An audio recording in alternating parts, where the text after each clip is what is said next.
The rain fell like judgment on Millbrook, Pennsylvania that Friday night in late October, drumming against the windows of Maple Leaf Diner with the persistence of a debt collector who knew you were home. The kind of rain that turned streets into rivers and sent sensible people indoors, leaving only the desperate, the lonely, and the lost to wander through its curtains of gray. Nathan Cole stood behind the counter at 11 minutes past 9 watching droplets race each other down the glass and wondered for the thousandth time how his life had narrowed to this single point, a man in a worn uniform waiting for the night to end so he could go home to his daughter and pretend that everything was going to be fine. He was 34 years old, though the lines around his eyes belonged to someone older, etched there by grief and sleepless nights and the particular exhaustion of raising a child alone. His hair was dark brown, cut short because he could not afford the time or money for anything that required maintenance, and his hands were rough from work, in a way they had never been during his years writing code in climate-controlled offices.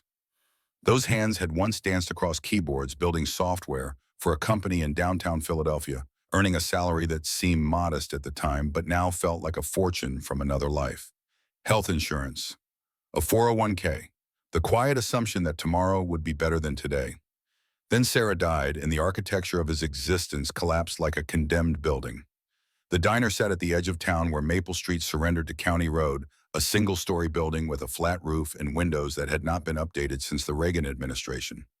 The neon sign outside flickered through the rain, Empul LF Diener, missing letters that no one had bothered to replace because everyone who came here already knew what it was. The parking lot held 6 cars tonight, which was better than average for a Friday.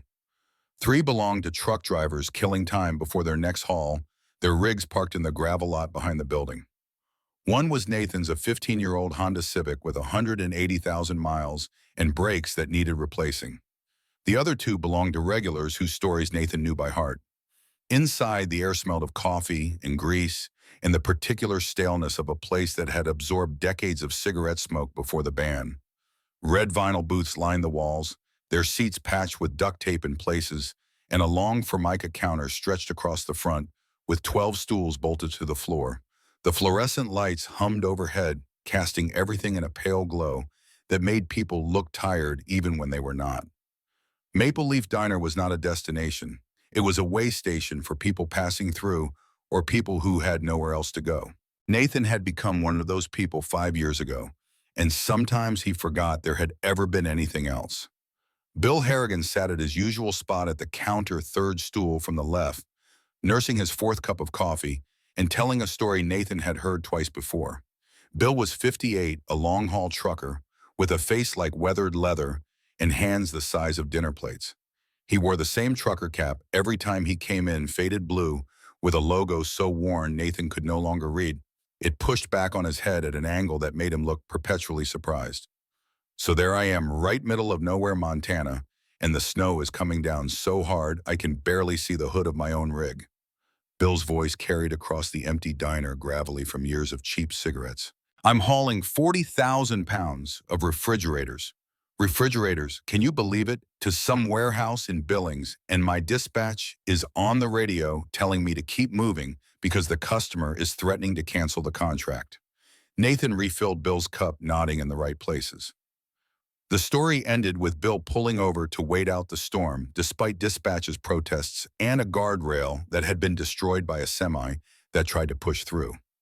Bill told it like a parable about wisdom and patience, though Nathan suspected the real lesson was about ignoring authority figures who did not have to live with the consequences of their decisions.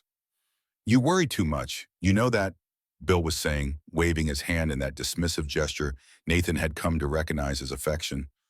Always checking on everyone, making sure they're okay. You're going to give yourself an ulcer. Nathan's response came easy, worn smooth by repetition. Someone has to worry about you, Bill. Might as well be me. I've been taking care of myself since before you were born, kid. And look how well that's turned out.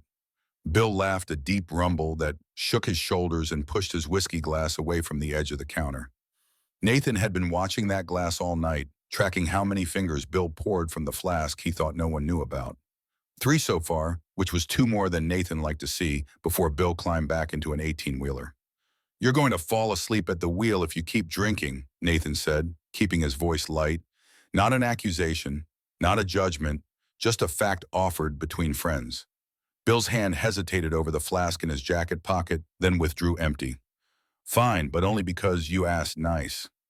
In booth 3, Megan Calloway hunched over a nursing textbook, her coffee long since gone cold. She was 19, maybe 20, with hair pulled back in a messy ponytail and dark circles under her eyes that spoke of late nights and early mornings. Nathan had watched her count out coins more than once, her face going red when she came up short, and he had learned to recognize the particular set of her shoulders when she was doing math in her head, calculating whether she could afford to eat today or whether the money needed to go somewhere more urgent. She was studying to be a nurse at the community college across town, working toward a future that seemed to recede every time she reached for it. Nathan did not know her full story, but he knew enough.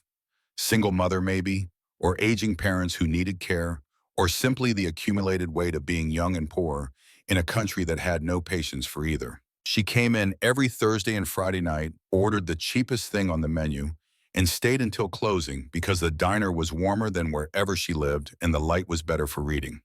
Tonight she had ordered a bowl of soup, $2.99, the loss leader George kept on the menu to fill seats during slow shifts, and nursed it for 3 hours while highlighting passages in her textbook. Nathan had refilled her water glass 4 times without being asked. When he brought her check at the end of the night, he had already crossed out the total and written 0 in its place. The tip line said, "Pay it forward someday." Megan's eyes went wide when she saw it, then shiny with tears she was trying not to shed. "Nathan, I can't. You can." He kept his voice low, private, a conversation that belonged only to them. "And you will. Not to me, to someone else someday when you're in a position to help. But no buts, just say thank you and get back to studying. You've got an exam next week, don't you?"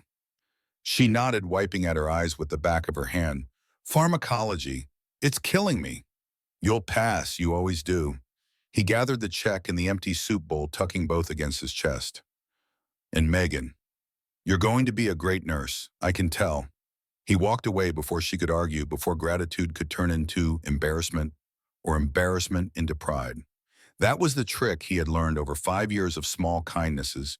Do the thing, then disappear. Let people have their dignity. Let them believe they would have been fine without you, even when you both knew better. At 9 o'clock exactly, his phone buzzed in his pocket. Nathan knew who it was before he looked, could feel the shape of the conversation before it began. He stepped through the swinging doors into the kitchen, where Frank Delgado was scrubbing down the grill with the kind of focused intensity that suggested he was working through something in his head. Frank was 50 years old, with salt and pepper hair and forearms corded with muscle from decades of kitchen work.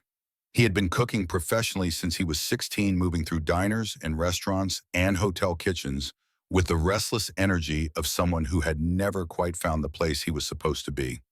Maple Leaf was his latest stop, and Nathan suspected it would not be his last.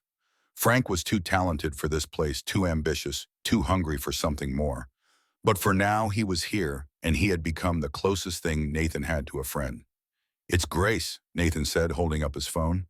Frank nodded without looking up from the grill. "Go ahead, I'll watch the floor." Nathan answered on the second ring. "Hey, sweetheart." "Daddy."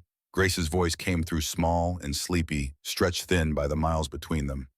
"I miss you." Something in Nathan's chest clenched tight, a fist around his heart. Grace was 7 years old, all knobby knees and tangled blonde hair, and a smile that could stop traffic. She had Sarah's eyes, that particular shade of green that seemed to change with the light, and Sarah's laugh and Sarah's stubborn streak that emerged whenever anyone told her she could not do something.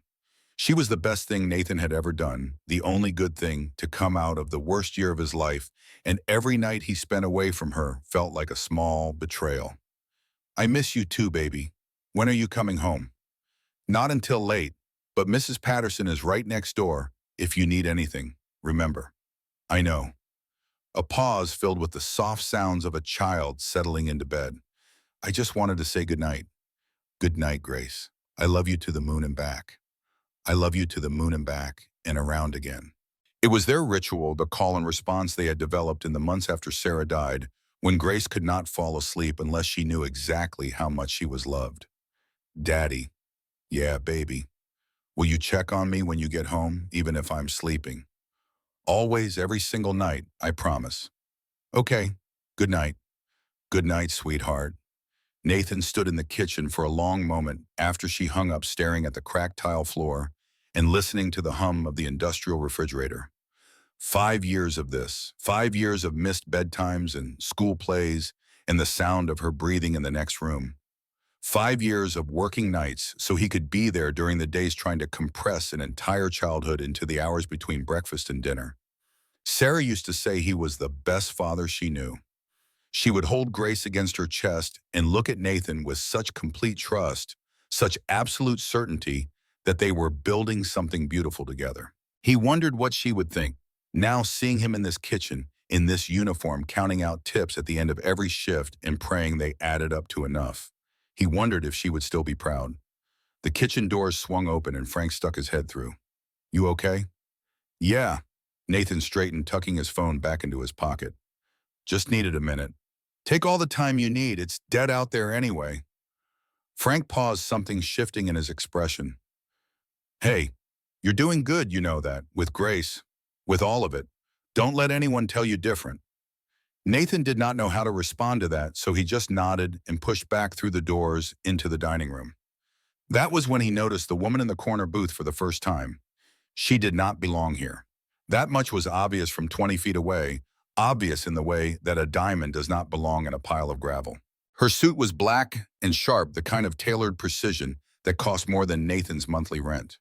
The fabric caught the light when she moved, subtle and expensive, and the cut emphasized shoulders that were neither broad nor narrow but perfectly proportioned. A watch gleamed on her wrist, gold and silver, with a face so understated it had to be obscene, and her handbag sat on the seat beside her, leather so fine it looked soft even from across the room. She had been sitting there for over an hour. Nathan realized this with a start, trying to remember when she had come in, how he had missed her. One cup of coffee, one slice of apple pie she had barely touched. No phone in her hands, no book, no laptop, just sitting, watching. Nathan approached with the coffee pot professional smile firmly in place. "Can I warm that up for you, ma'am?" She looked up, and Nathan felt something shift in the air between them. Her eyes were dark brown, almost black, with the kind of intensity that made you want to look away, and the kind of gravity that made it impossible. She was older than him, early 50s, maybe with sharp features and dark hair pulled back in a way that emphasized the angles of her face. Not beautiful in any conventional sense, but striking. The kind of face you would remember. "Hope the coffee's warm enough for this cold night," he added, trying to fill the silence that had stretched too long. "It's fine." Her voice was smooth and controlled, each word placed with precision. She looked back down at her cup. Nathan retreated, unsettled in a way he could not name. There was something about the way she had looked at him, not through him like most customers, but at him, studying him, measuring him against some standard he did not understand. He told himself he was imagining things. Rich people wandered into places like this, sometimes slumming it for reasons known only to themselves. She would finish her coffee, leave a modest tip because wealthy people rarely tipped well, and disappear back into whatever world had produced her. He would probably never see her again. But he could feel her eyes on him as he moved through the diner, and every time he glanced toward the corner booth she was watching. At 10:15, the incident with the drunk happened. He came in through the front door like a storm, middle-aged and red-faced, and radiating the particular anger of a man who had been drinking alone for hours. His clothes were expensive but disheveled, his tie loosened, and his jacket wrinkled, and he moved with the exaggerated care of someone trying very hard to appear sober. "Service," he bellowed, slapping his palm on the counter hard enough to make the salt shakers jump. "Where's the goddamn service in this place?" Nathan set down the coffee pot and approached, keeping his movements slow and unthreatening. "Evening, sir. What can I get for you?" The man's eyes were bloodshot, unfocused, swimming with whatever poison he had been pouring into himself. "Whiskey. Neat. And don't give me any of that bottom shelf crap." "I'm sorry, sir, but we don't have a liquor license. I can offer you coffee or—" The man's face twisted into something ugly. "Coffee? You think I came to this shithole for coffee?" He leaned forward close enough that Nathan could smell the bourbon on his breath. "You know what you are? You're nothing, a nobody, a servant. You exist to do what I tell you when I tell you, and right now I'm telling you to get me a goddamn drink." Nathan felt the familiar heat of anger rise in his chest, but he had learned long ago how to let it pass through him without taking hold. Anger was a luxury he could not afford. Not here, not now, not with Grace depending on him to keep this job.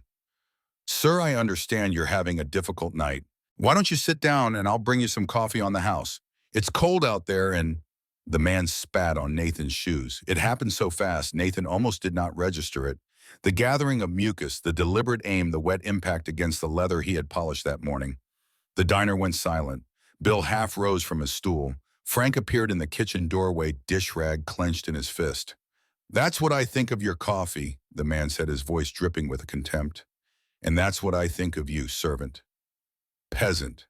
You're beneath me. You're beneath everyone in this room. Nathan looked down at his shoes, looked up at the man, looked at the faces around the diner. Bill frozen in outrage, Frank ready to intervene, Megan shrinking into her booth, and the woman in the corner watching with those dark measuring eyes.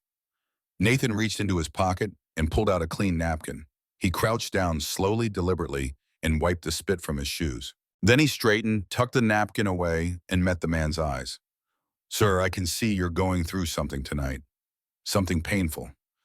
I don't know what it is, and you don't have to tell me, but whatever's hurting you, taking it out on strangers isn't going to make it better.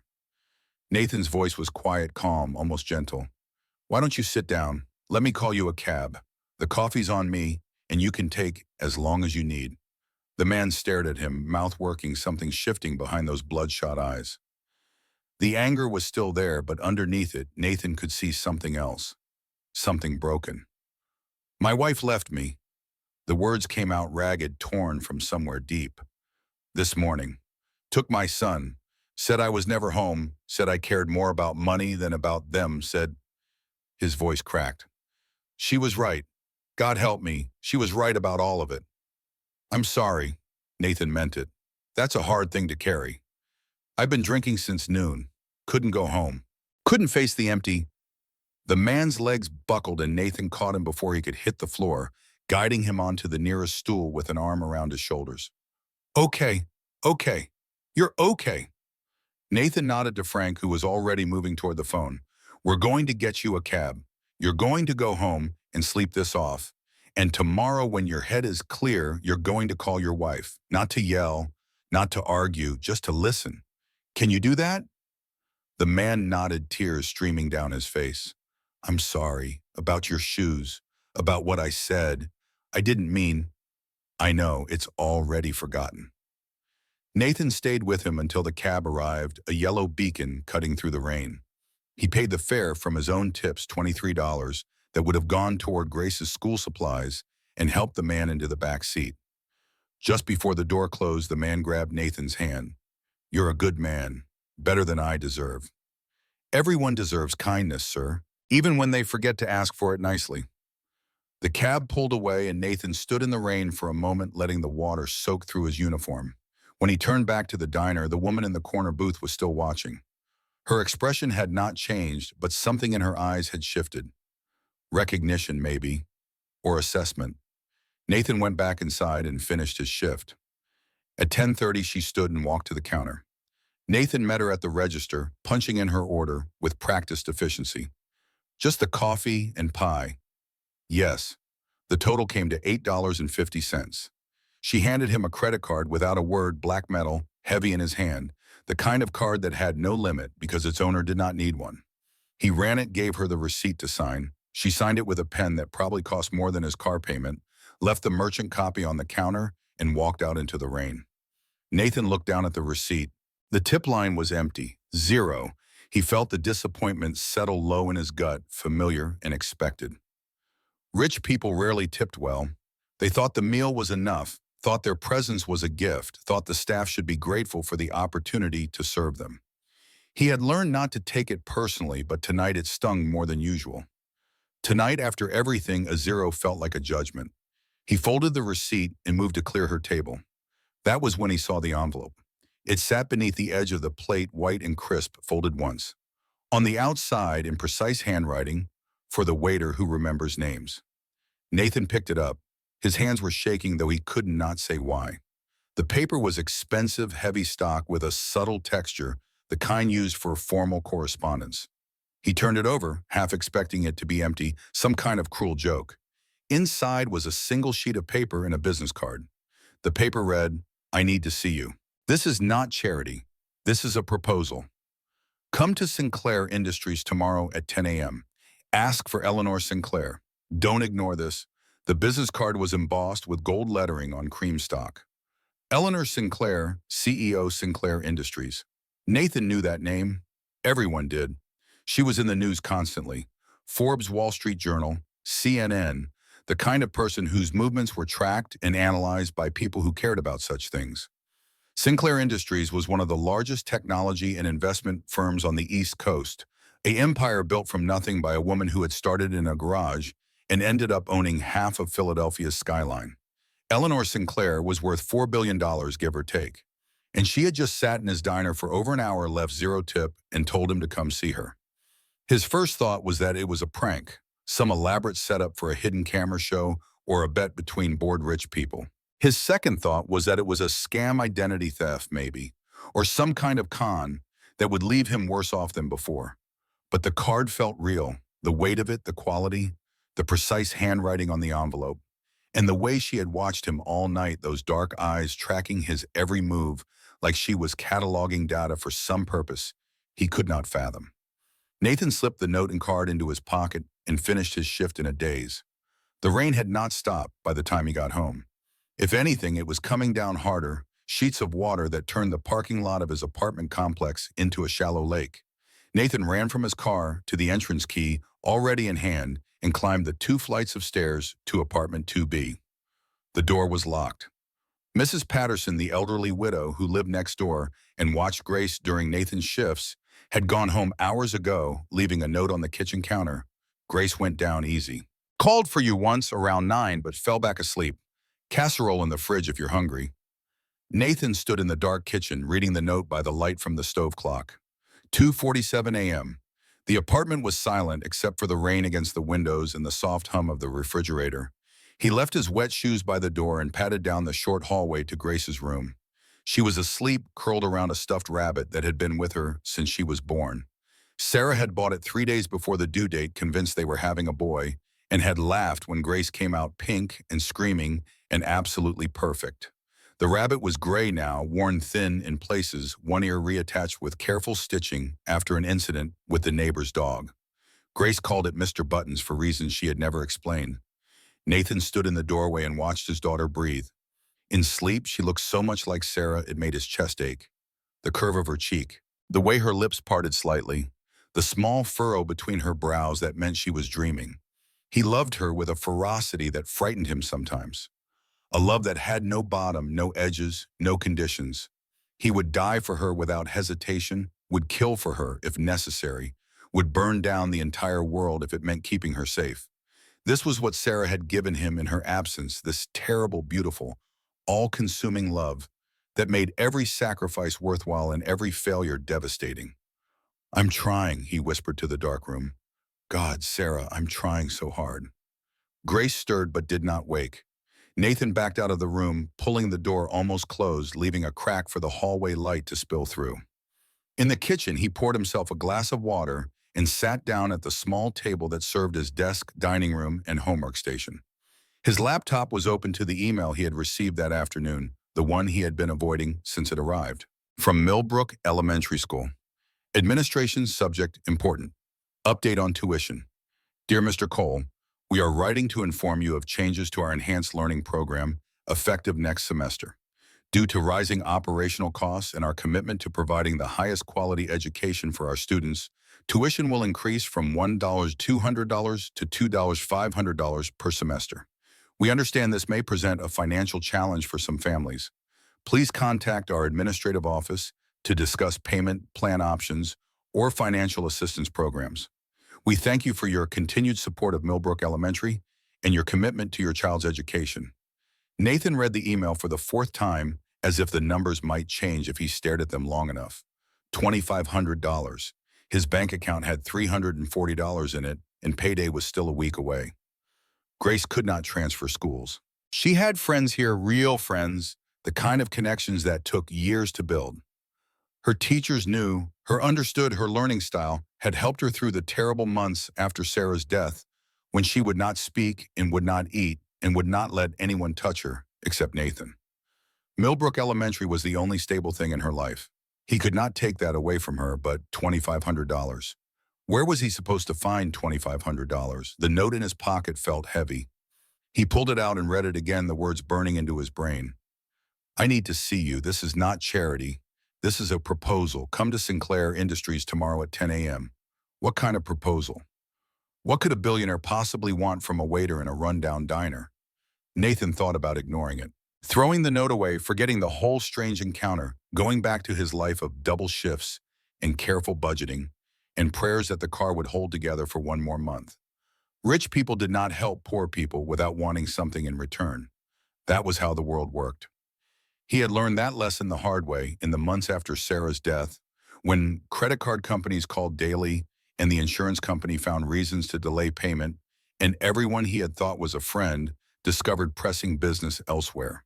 But then he looked at the email again, at the number that might as well have been $1 million, at the narrow walls of this apartment where his daughter was sleeping and dreaming of things he could not give her. If there was even a 1% chance this could help, even a fraction of a chance that Eleanor Sinclair's proposal was real, was legitimate, was anything other than a cruel joke. Could he really walk away? Nathan did not sleep that night. He lay in bed, staring at the ceiling, listening to the rain, thinking about Sarah, about the life they had planned together, about the promises he had made. She had been a nurse at Millbrook County Hospital, working doubles and night shifts and never complaining. Even at the end of a 16-hour day, she would come home with a smile, kick off her shoes, and crawl into bed beside him with stories about the patients she had helped. She believed in people with a faith that Nathan had always envied, saw the good in everyone, even when they could not see it themselves. The night before she died, they had stayed up late talking. Grace was asleep in her crib, and they were sitting on the couch in their old apartment, the nice one with the second bedroom and the dishwasher and the balcony overlooking the park. Nathan was telling her about a promotion he was in line for, a senior developer position that would mean more money and more stability, and maybe finally the down payment on a house. Sarah had listened with that particular intensity. She had the way she gave her full attention to everything and everyone. When he finished, she had taken his hand and said, "Whatever happens, promise me something. Anything. If something happens to me, if I'm not here, give Grace the life I couldn't give her." Nathan had laughed, uncomfortable with the sudden seriousness. "Nothing's going to happen to you. We're going to grow old together. Remember matching rocking chairs on the porch?" "I know." She had smiled, but her eyes were serious. "Just promise me. Please.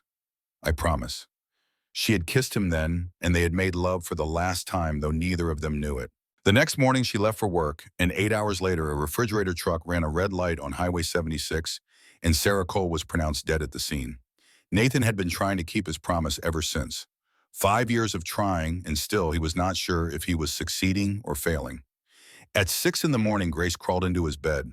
Her hair was a mess, her eyes still half closed, and she pressed her face against his shoulder with the absolute trust of a child who has never been let down.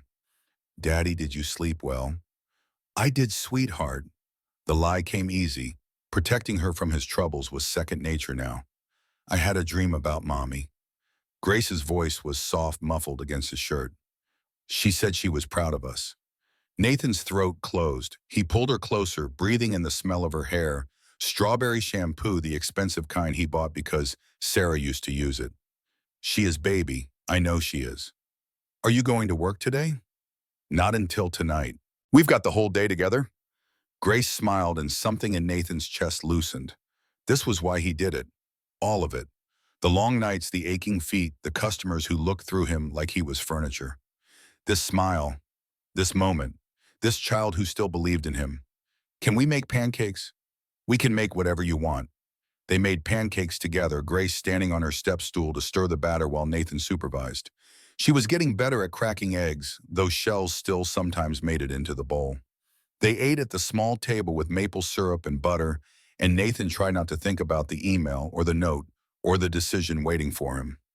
After breakfast, Grace went to play in her room while Nathan cleaned up the kitchen. Through the window, he could see the rain had finally stopped leaving behind a world washed clean and glistening. The sun was trying to break through the clouds, pale light filtering through the gray. He made his decision, standing at that window dish, towel in hand, listening to Grace sing to herself in the next room. He would go to Sinclair Industries, not because he believed in miracles, not because he thought a billionaire would save him, but because refusing to try felt like giving up, and he had promised Sarah he would never do that.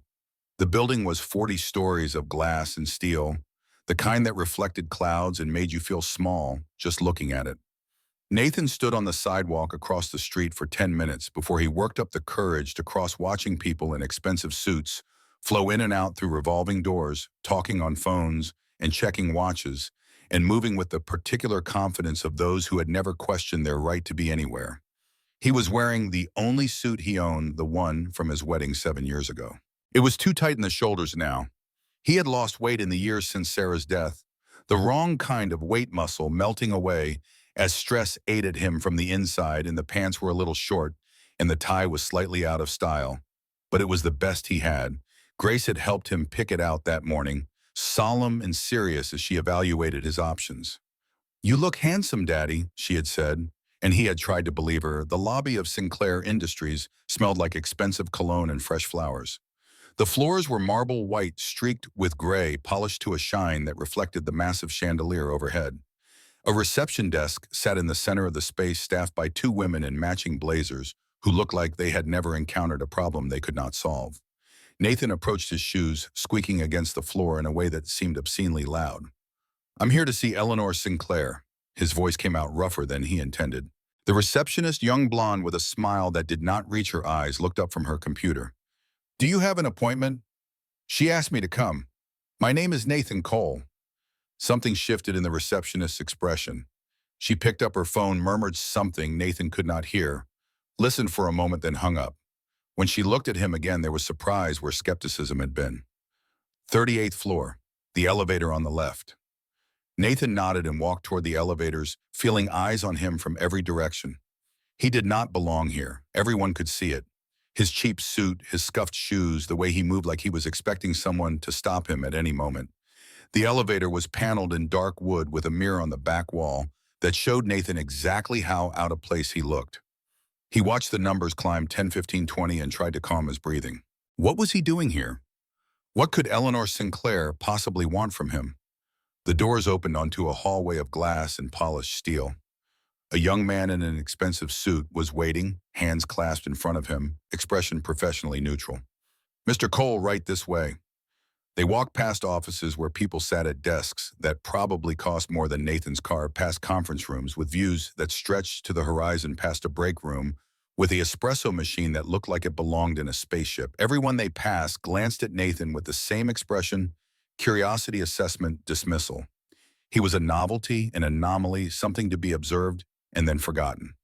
The assistant stopped at a set of double doors at the end of the hall and knocked twice before opening them. "Mr. Cole is here." Eleanor Sinclair stood behind a desk that could have contained Nathan's entire apartment.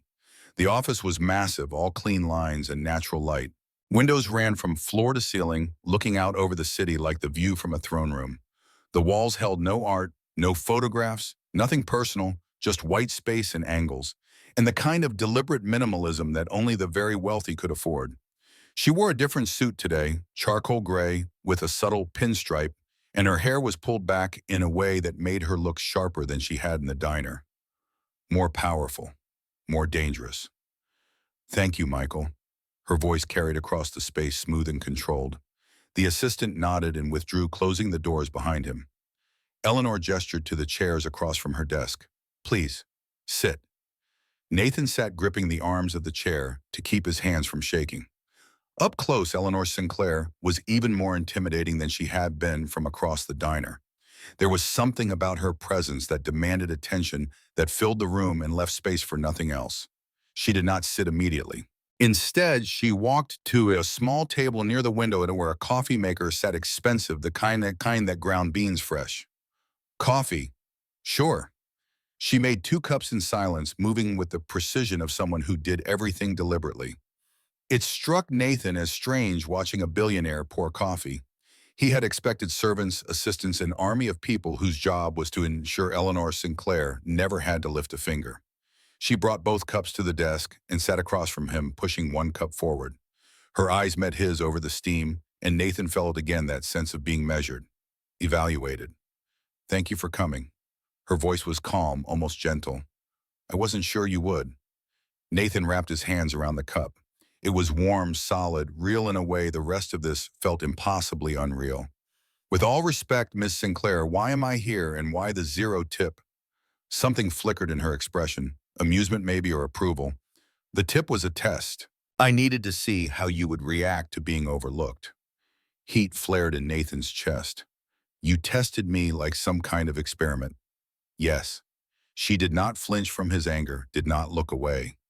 And you passed. You didn't curse me, didn't complain to your coworkers, didn't even frown. You just said thank you and wished me a good night. Nathan stood the chair scraping against the floor. I don't know what kind of game this is, but I'm not interested. It's not a game. Eleanor's voice stayed level. Sit down, please. He stayed standing, heart pounding in his chest. I came here because I thought maybe you needed something. That maybe this was real, but you're just bored. You wanted to see what the poor waiter would do. I need someone who treats people with dignity, regardless of their status. Eleanor stood as well, meeting his eyes. I've been looking for months. I watched you for an hour in that diner. The way you handled the drunk, the college girl who couldn't pay. The phone call with your daughter. You were kind when no one was watching. That's rare. So you insult me to prove a point. I test you to make sure you're real. She walked around the desk closer now, and Nathan could smell her perfume, subtle, expensive. Nothing like the floral scents Sarah used to wear. Eleanor Sinclair smelled like power, like decisions that moved markets and changed lives. I'm offering you a trial, she said, community outreach manager for a program I'm launching. $75,000 a year, full benefits, and a scholarship for your daughter at one of the best private schools in the state. The number hit Nathan like a physical blow. $75,000. He made $23,000 a year working 60 hours a week. $75,000 was more than he could comprehend, a sum so vast it seemed fictional. What do you want from me? His voice came out quiet, almost a whisper. I'm just a waiter. I don't have a degree in community outreach. I don't have connections or experience or anything that would make me qualified for this. What could I possibly do for you? Eleanor returned to her desk and picked up a folder. You've been there. You know what it's like to work 2 jobs and still come up short, to smile at people who don't see you, to make choices no one should have to make. I need someone who won't treat struggling families like charity cases, someone who will see them as people. She handed him the folder. He opened it, hands trembling. Inside were documents, spreadsheets, photographs. The header on the first page read, Second Chances Initiative. Nathan read through it, slowly turning pages with increasing disbelief. A program for single parents in difficult circumstances. Job training and placement assistance. Childcare support. Educational grants for their children. Mental health counseling. Financial literacy courses. The budget ran into the millions, 10 million for the first year alone, with plans to expand. You want me to run this. I want you to help build it, to make sure it actually helps people instead of just making me feel good about myself. Eleanor sat back in her chair watching him process. You have 3 days to think about it. If you say yes, you start in 2 weeks. Nathan closed the folder. His hands would not stop shaking. This is too much. There has to be a catch. The catch is that you'll work harder than you've ever worked in your life, that you'll carry the weight of knowing that families are depending on you, that you'll have to make decisions that affect real lives every single day. She met his eyes. If that sounds easy, then you're not the right person. He wanted to say yes. God, he wanted to. Grace's tuition, the overdue electric bill, the car that needed new brakes before winter. $75,000 would change everything, would transform their lives overnight, but nothing was free. Not like this, not from people like her. I need to think about it, he said. Eleanor nodded. 3 days, you have my number. He left the folder on her desk and walked out, moving through the hallways and the elevator and the marble lobby like a man in a dream. His hands did not stop shaking until he was back on the street, standing in the October sunshine, staring up at the tower of glass and steel where Eleanor Sinclair waited for his answer. That night at the diner, Nathan told Frank about the meeting. They were in the kitchen during the dinner rush, steam rising from the industrial dishwasher, the clatter of plates and the sizzle of the grill filling the spaces between words. Rich people don't give, Nathan. They buy. Frank was scraping the grill with hard, angry motions, his jaw set tight. What do you think she wants to buy from you? I don't know. That's what scares me. Diana pushed through the kitchen doors with a tray of dirty plates, her apron splattered with what looked like ketchup. She was maybe 25, working her way through cosmetology school, saving up to open her own salon someday. I heard about Sinclair. My cousin worked for one of her companies. She's ruthless in business, fires people without blinking. You sure you want to get involved with someone like that? Nathan leaned against the counter, the doubt that had been growing all day wrapping tighter around his chest. I don't know what I want. You want to take care of your kid. Frank's voice was softer now, some of the anger fading. We all get that. Just make sure you're not trading one kind of broke for another. The words stuck with Nathan through the rest of his shift, through the drive home, through the hours of lying in bed, staring at the ceiling. Trading one kind of broke for another. Was that what he was risking? But then he thought about Grace's face when she asked for the science book at the store. The way she had already learned not to ask for things, to calculate in her head whether wanting something was worth the pain of not getting it. 7 years old, and she had already absorbed the lesson that dreams were expensive and disappointment was free. That was his own kind of broke, and Nathan was not sure he could afford it anymore. After his shift ended at 2 in the morning, Nathan did not go straight home. Instead, he drove to the 24-hour grocery store on the corner and sat in the parking lot with his laptop using the store's Wi-Fi to search for Eleanor Sinclair. Pages of results appeared. Articles about her company, interviews about her philanthropy, a Forbes profile from 2 years ago. He clicked through them methodically, reading everything he could find. Most of it was what he had expected. Self-made billionaire. Technology industry. Started her company in a garage and built it into something worth billions. Known for being ruthless in business negotiations, but generous with charitable causes. Divorced, no children, rarely seen in public except at industry events and charity galas. But then he found an older article buried several pages deep. It was from a local newspaper dated 2010 in the archives section. Nathan almost did not think to check. The headline read, "From Waitress to Boardroom." Eleanor Sinclair credits late mother's work ethic. Nathan read it twice, his heart beating faster with every word. The article mentioned that Eleanor's mother, Margaret Sinclair, had worked as a waitress for over 20 years, raising her daughter alone after her husband died of a heart attack when Eleanor was just 3 years old. Margaret had worked 2 jobs most of her life, sacrificing everything to put Eleanor through school. Margaret Sinclair died in 2018. The article did not say how, only that she passed after a long illness. Nathan stared at the screen. Eleanor Sinclair's mother had been a waitress, a single parent, just like him. He kept searching, driven by an instinct he could not name. There had to be more to this story. Some reason Eleanor had come to that diner, had watched him for an hour, had left that note. After another hour of searching, he found it. A local newspaper article from 2003 buried in the archives of the Millbrook Gazette, the newspaper of his own town, the place he had lived his entire life. The headline read, "Community Rallies to Help Injured Waitress." Nathan read with his heart pounding so hard he could feel it in his throat. Margaret Sinclair, 42.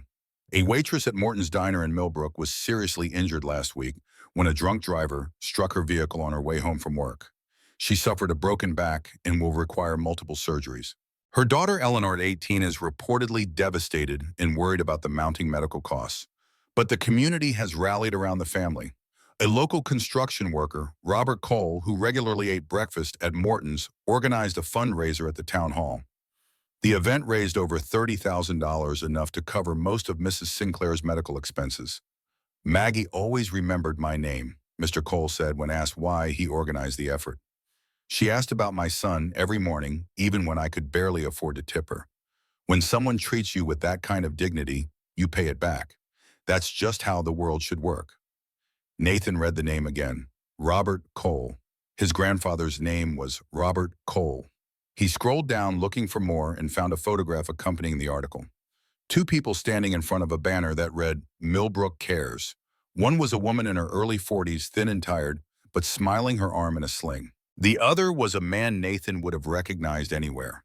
Robert Cole, Grandpa Bob, the man who had raised Nathan's father alone after Nathan's grandmother died, who had taught Nathan to fish and to fix cars and to always shake hands with a firm grip.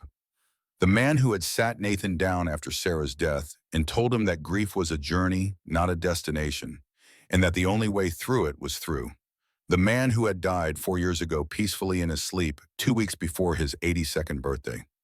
Nathan's grandfather had helped Eleanor Sinclair's mother. 20 years ago in this very town, Robert Cole had organized a fundraiser to save a waitress he barely knew.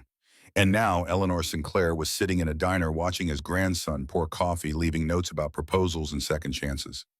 Nathan sat in his car in the grocery store parking lot, staring at the photograph on his laptop screen, and felt the world shift beneath him. This was not random. Eleanor had not stumbled into Maple Leaf Diner by accident. She had been looking for him, tracking him down, watching him to see if he was the same kind of man his grandfather had been. The note in his pocket suddenly meant something different. Not a test, not a game, a debt, an offering, a circle beginning to close. Nathan drove home as the sun was coming up, the sky turning pink and gold over Millbrook. Grace was still asleep when he let himself in, and he stood in the doorway of her room for a long time, watching her breathe, thinking about his grandfather and Eleanor's mother and the strange threads that connected people across years and miles and circumstances.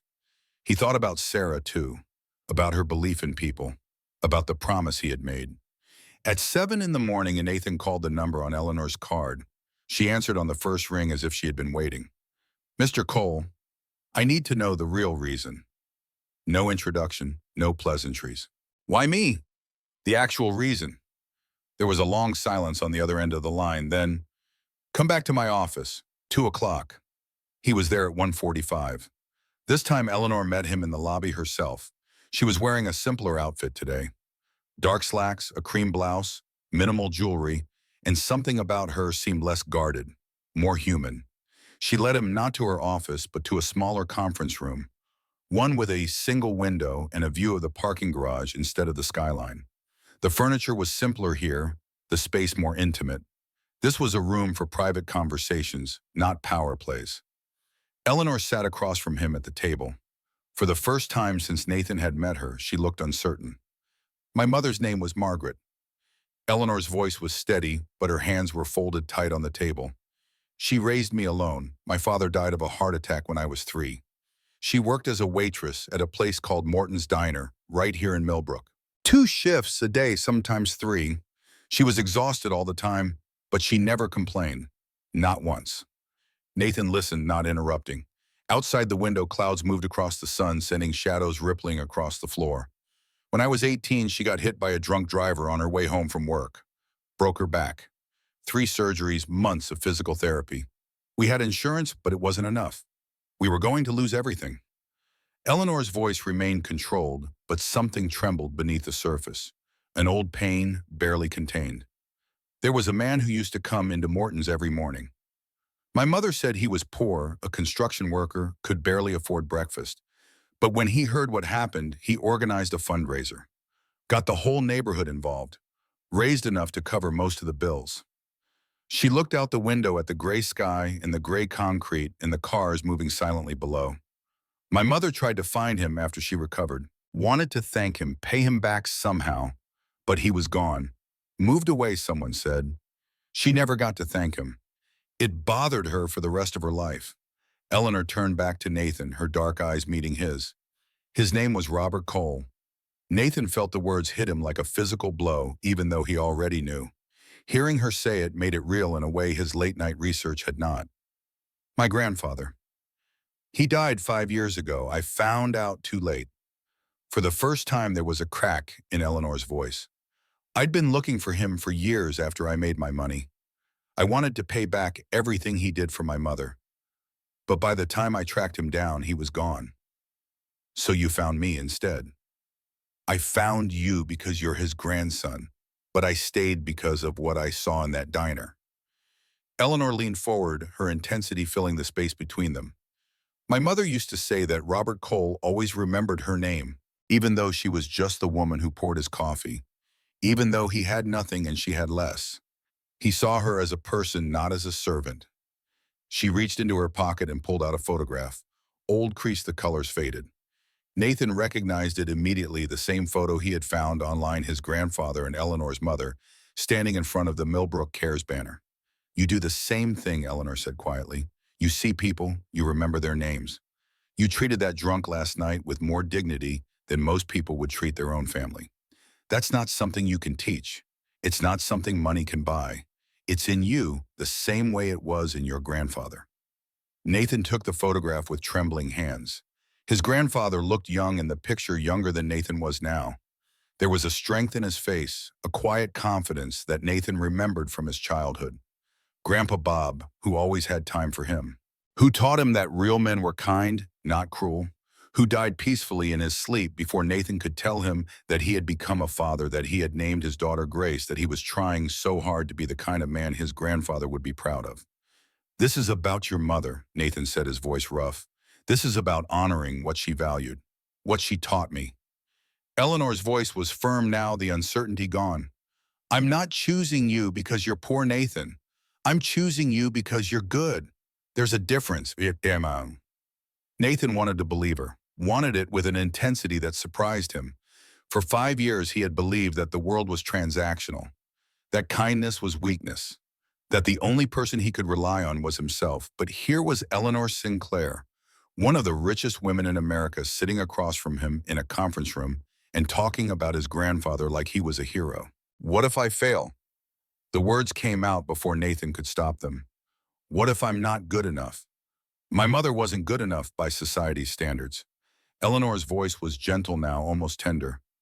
She never finished college. She worked minimum wage her whole life. She died in a tiny apartment with furniture she'd had since I was born. But she was good. She was the best person I ever knew. She reached across the table and touched his hand, a gesture so unexpected that Nathan flinched. You don't have to be perfect, Nathan.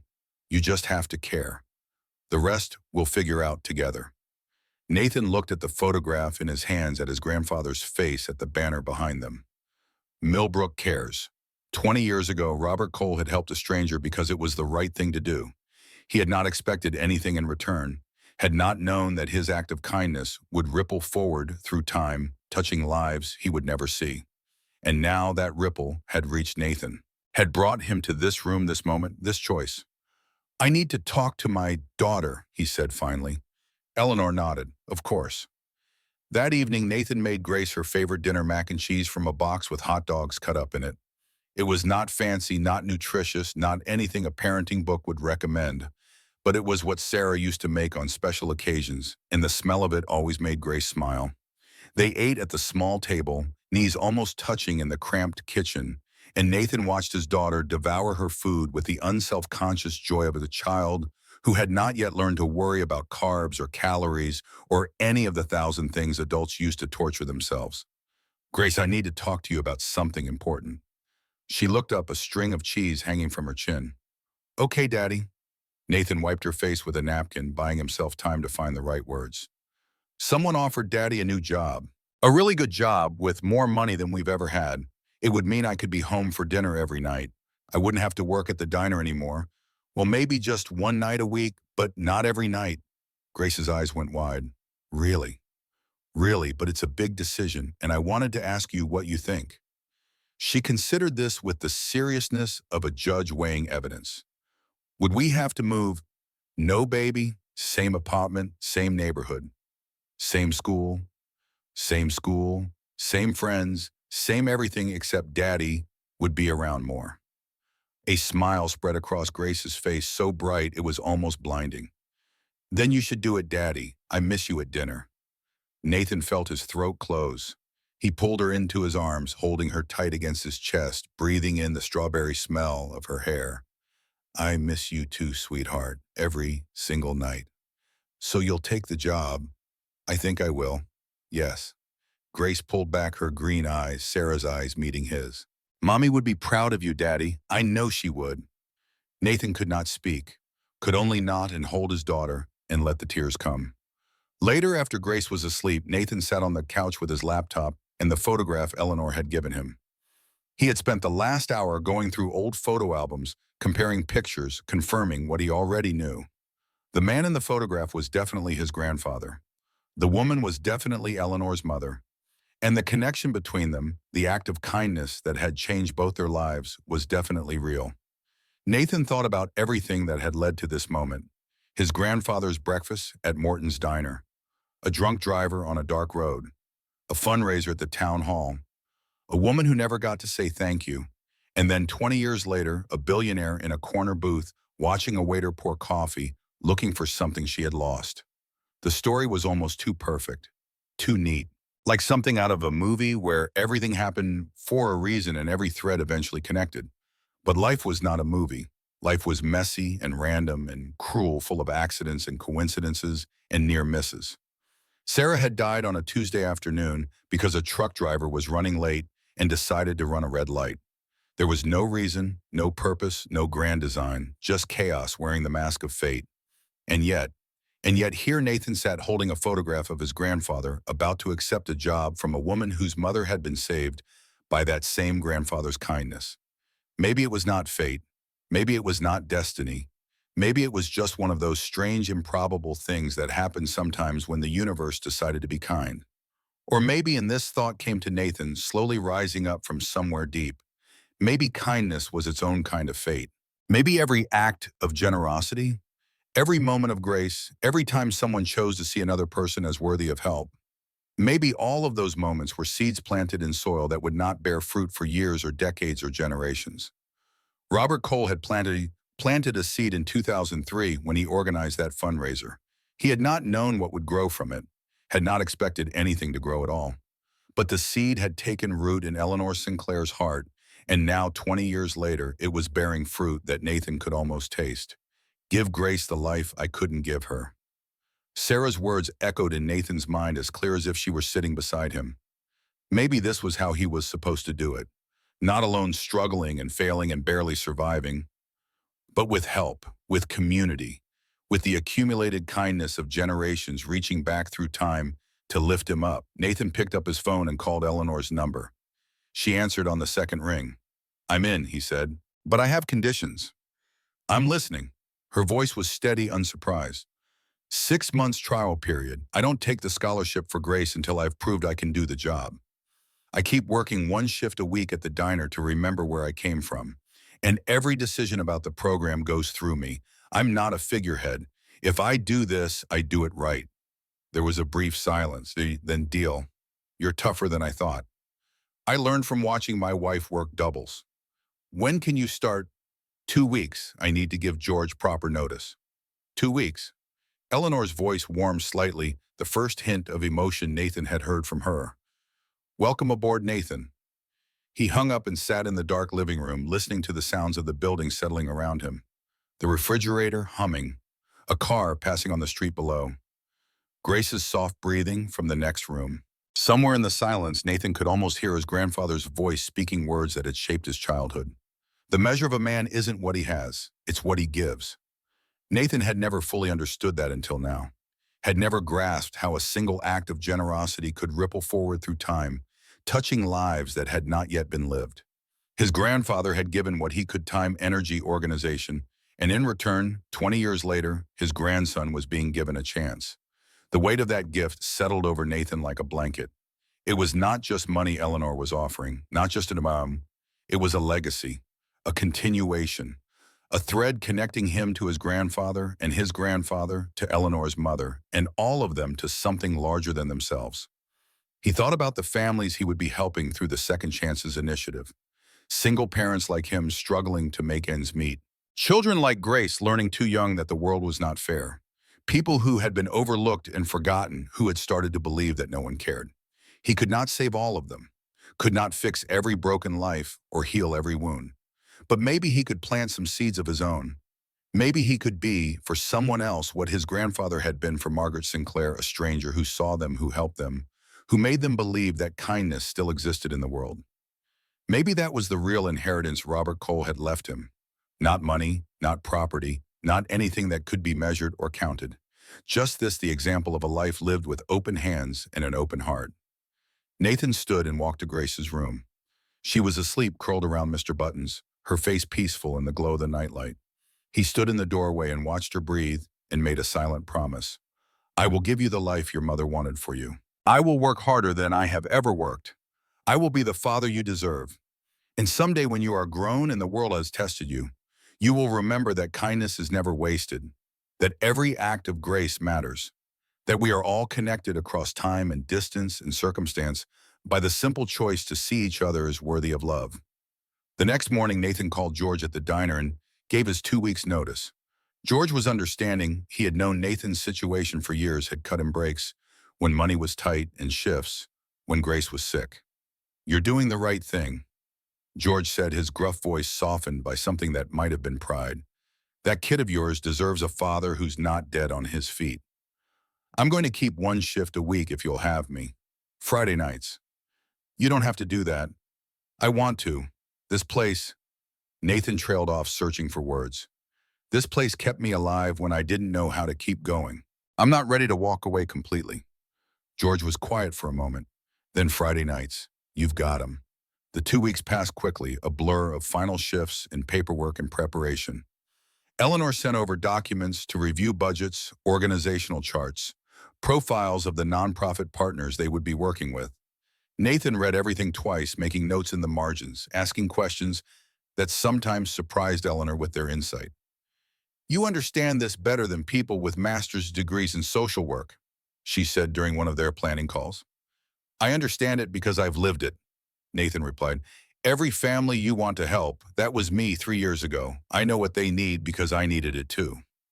On his last full night at the diner, Frank pulled him aside after closing. The kitchen was quiet, the grills cold, the fryers emptied and cleaned. They stood in the loading dock, the October air cold against their faces, stars visible through the gaps in the clouds. I was wrong about you, Frank said. About the jaw, about Sinclair, about all of it. You were trying to protect me. I was scared for you. There's a difference with Doraemon. Frank lit a cigarette, the flame casting brief shadows on his weathered face. My whole life I watched people like us get chewed up by people like them. Rich folks who make promises, then forget them the minute it's inconvenient. I didn't want that for you. I know. But you're not like me. You're not scared of them. Frank took a long drag, exhaling smoke into the cold air. Or maybe you are scared, but you do it anyway. That's braver than I've ever been. Nathan did not know what to say. He and Frank had never talked like this, had never moved past the easy banter of coworkers into anything deeper. The vulnerability felt strange, like wearing clothes that did not quite fit. I'm still going to be here Friday nights, Nathan said finally. Still going to be the same person. The job doesn't change who I am. I know. Frank dropped his cigarette and ground it out with his heel. But maybe it changes who you can become. And maybe that's not a bad thing. They stood in silence for a moment, two men who had learned not to expect much from life, contemplating a future that might be different. Take care of yourself, Nathan, Frank said, and walked back inside. Nathan stayed on the loading dock a little longer, looking up at the stars. Somewhere up there, Sarah was watching. He had to believe that. Had to believe she could see what he was trying to do, what he was trying to become. I'm going to make you proud, he whispered to the sky. I promise. The stars did not answer, but the wind shifted, carrying with it the smell of autumn and change, and Nathan felt something loosen in his chest. Maybe that was enough. On his first day at Sinclair Industries, Nathan wore his wedding suit for the last time. Eleanor had offered to advance him money for new clothes, but he had refused. He wanted to walk into this new life, wearing the old one, wanted to carry that reminder of where he had been. The security guard at the front desk did a double take when Nathan gave his name. Clearly, word had spread about Eleanor Sinclair's unusual hire. The whispers followed him to the elevator, onto the 38th floor, down the hallway to his new office. It was small by the standards of this building, just enough room for a desk, 2 chairs, and a bookshelf, but it had a window that looked out over the city, and a door that closed, and his name on a placard beside the entrance. Nathan Cole, Community Outreach Director. Nathan stood in the doorway and let that sink in. 3 weeks ago, he had been pouring coffee and dodging drunks and praying his car would make it through another winter. Now he had an office, a title, a salary that would change everything. He sat down at the desk and turned on the computer. The screensaver was the Sinclair Industries logo rotating slowly against a field of blue.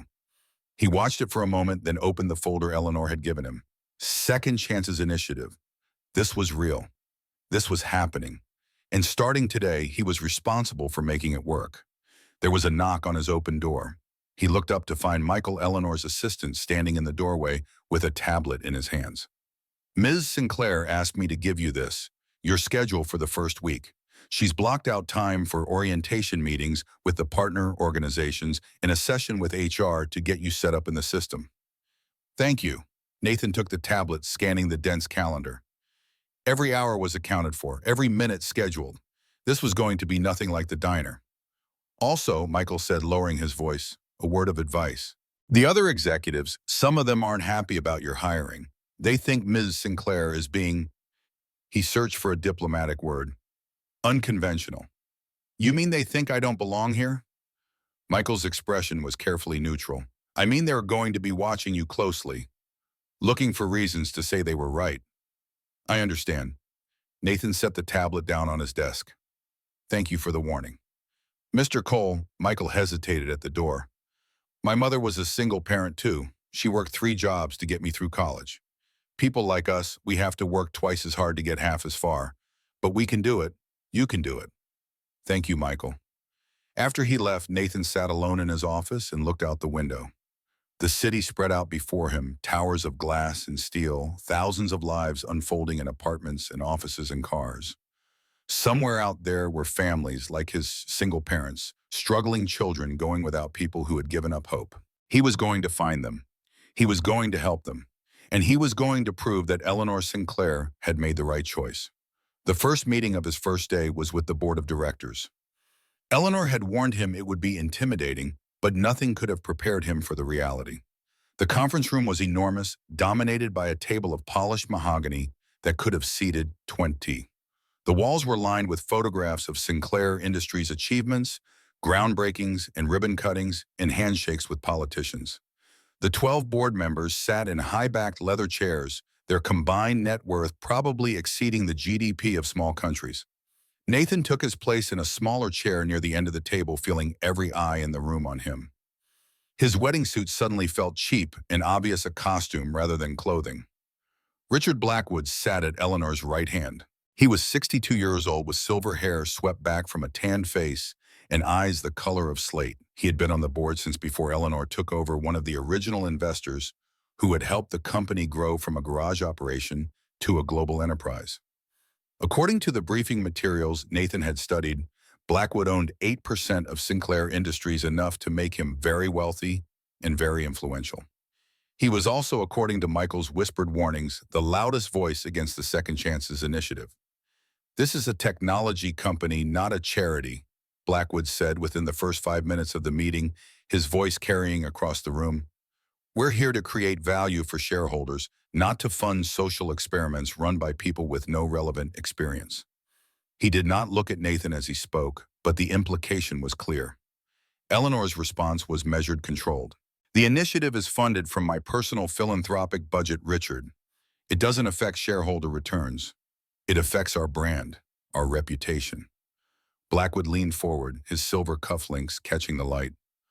What happens when this program fails? When the newspapers write stories about Sinclair, industries wasting money on feel-good projects while real businesses struggle? The program won't fail. You can't know that. You've put a waiter in charge of a multi-million-dollar initiative. A waiter. Blackwood's lip curled slightly. With all due respect to Mr. Cole, expertise matters.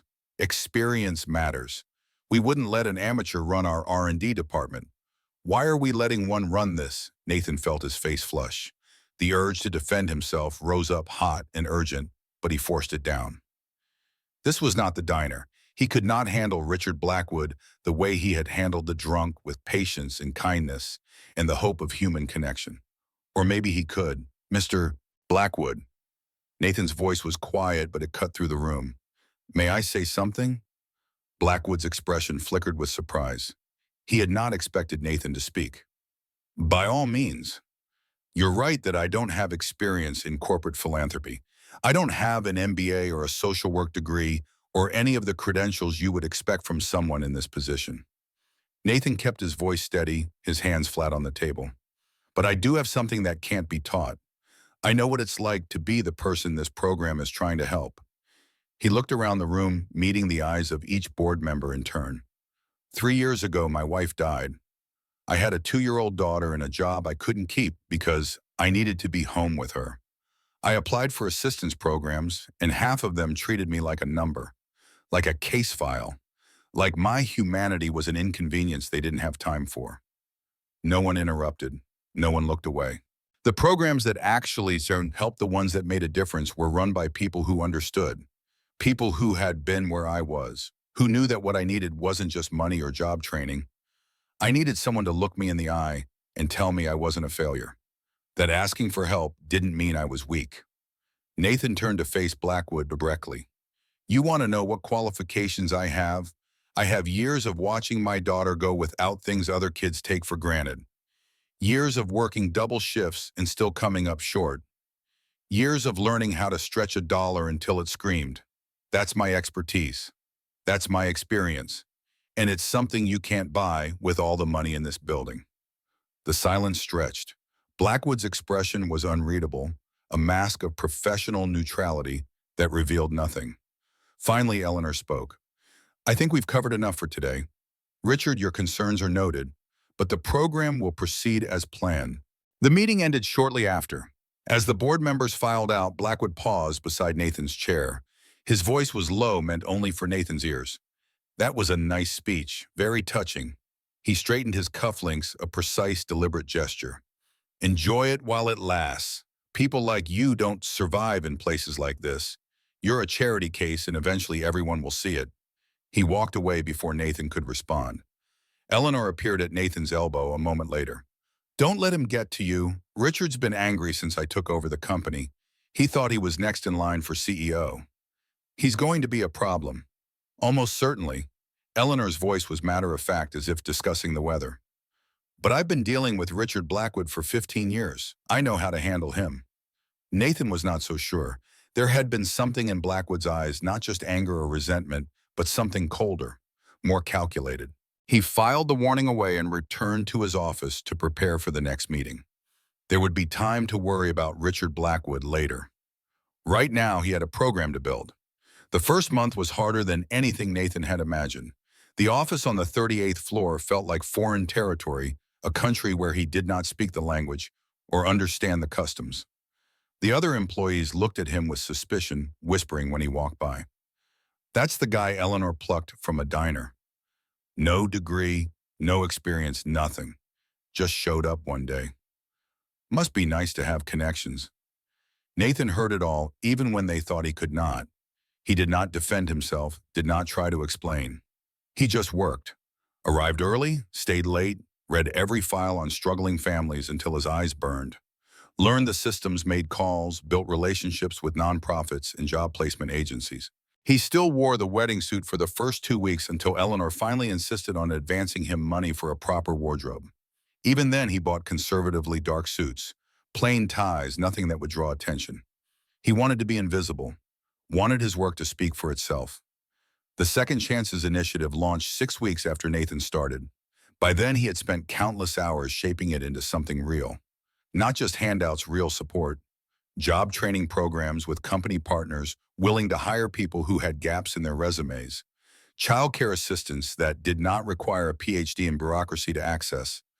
Educational grants that did not make parents feel like beggars. The first family Nathan helped personally was Maria Santos. 34 years old, 2 children, husband, who had walked out 2 years earlier, leaving her with nothing but debt and desperation. She worked night shifts, stocking shelves at a grocery store, earning just enough to keep a roof over their heads, but not enough for anything else. Nathan met her in her tiny apartment in the public housing complex on the south side of Millbrook. 2 children, a boy of 8 and a girl of 5, sat on the floor doing homework, while Maria stood in the doorway with her arms crossed, suspicion written across her face. I don't want charity. Her voice was hard, defensive, the voice of someone who had been disappointed too many times. I don't want anyone looking at me like a charity case. I understand. Nathan met her eyes. I'm a single parent too. My daughter is 7. I know what it feels like when people look at you with pity instead of respect. Something shifted in Maria's expression. The suspicion did not disappear, but it softened slightly. What exactly are you offering? Nathan explained the program.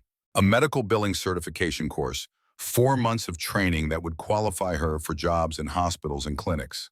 Placement assistance afterward with partner organizations that had agreed to hire program graduates. Childcare support during the training period so she would not have to choose between learning and earning. And after, Maria's voice was still guarded. What happens when the training is done and the childcare support runs out? After you have a career, not a job, a career, with benefits and retirement and the kind of stability that lets you plan for the future instead of just surviving the present. Maria was quiet for a long moment. Her son looked up from his homework, watching his mother with eyes that were too old for his face. Okay, Maria said finally. I'll try. 3 months later, Maria Santos completed her certification at the top of her class. The hospital where Nathan had placed her hired her at twice her previous salary.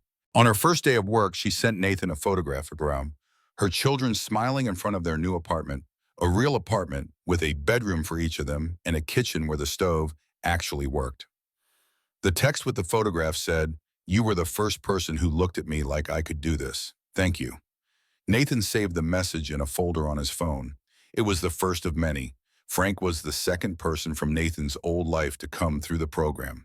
He showed up at Nathan's office on a Wednesday afternoon, hat in his hands, looking uncomfortable, surrounded by all the glass and steel. "I shouldn't have doubted you." Frank's voice was gruff, embarrassed. "About the job, about Sinclair, about everything. You were trying to protect me, I know that." Frank sat down heavily in the chair across from Nathan's desk. "I heard about your program, about what you're doing for people, and I thought," he trailed off staring at his hands, "I thought maybe there was room for an old kitchen guy who wants to be more than a short-order cook." Nathan smiled. "Let me see what I can do." 2 weeks later, Frank was enrolled in a culinary program at the community college training to become a sous chef. The program covered tuition and connected him with a mentor at one of the best restaurants in downtown Philadelphia. Within 6 months, he would be earning twice what he had made at the diner. "You changed my life," Frank told Nathan over beers one evening after class. "You know that, right? I was going to die in that kitchen. Now I have a future." "You always had a future. You just needed someone to help you see it." Frank shook his head. "No, I needed someone to believe in me. That's different. That's what you gave me." They clinked bottles and drank in comfortable silence. Outside the bar window, the city lights glittered against the dark sky. One act of kindness rippling forward. Nathan thought about his grandfather, about Eleanor's mother, about the strange threads that connected them all.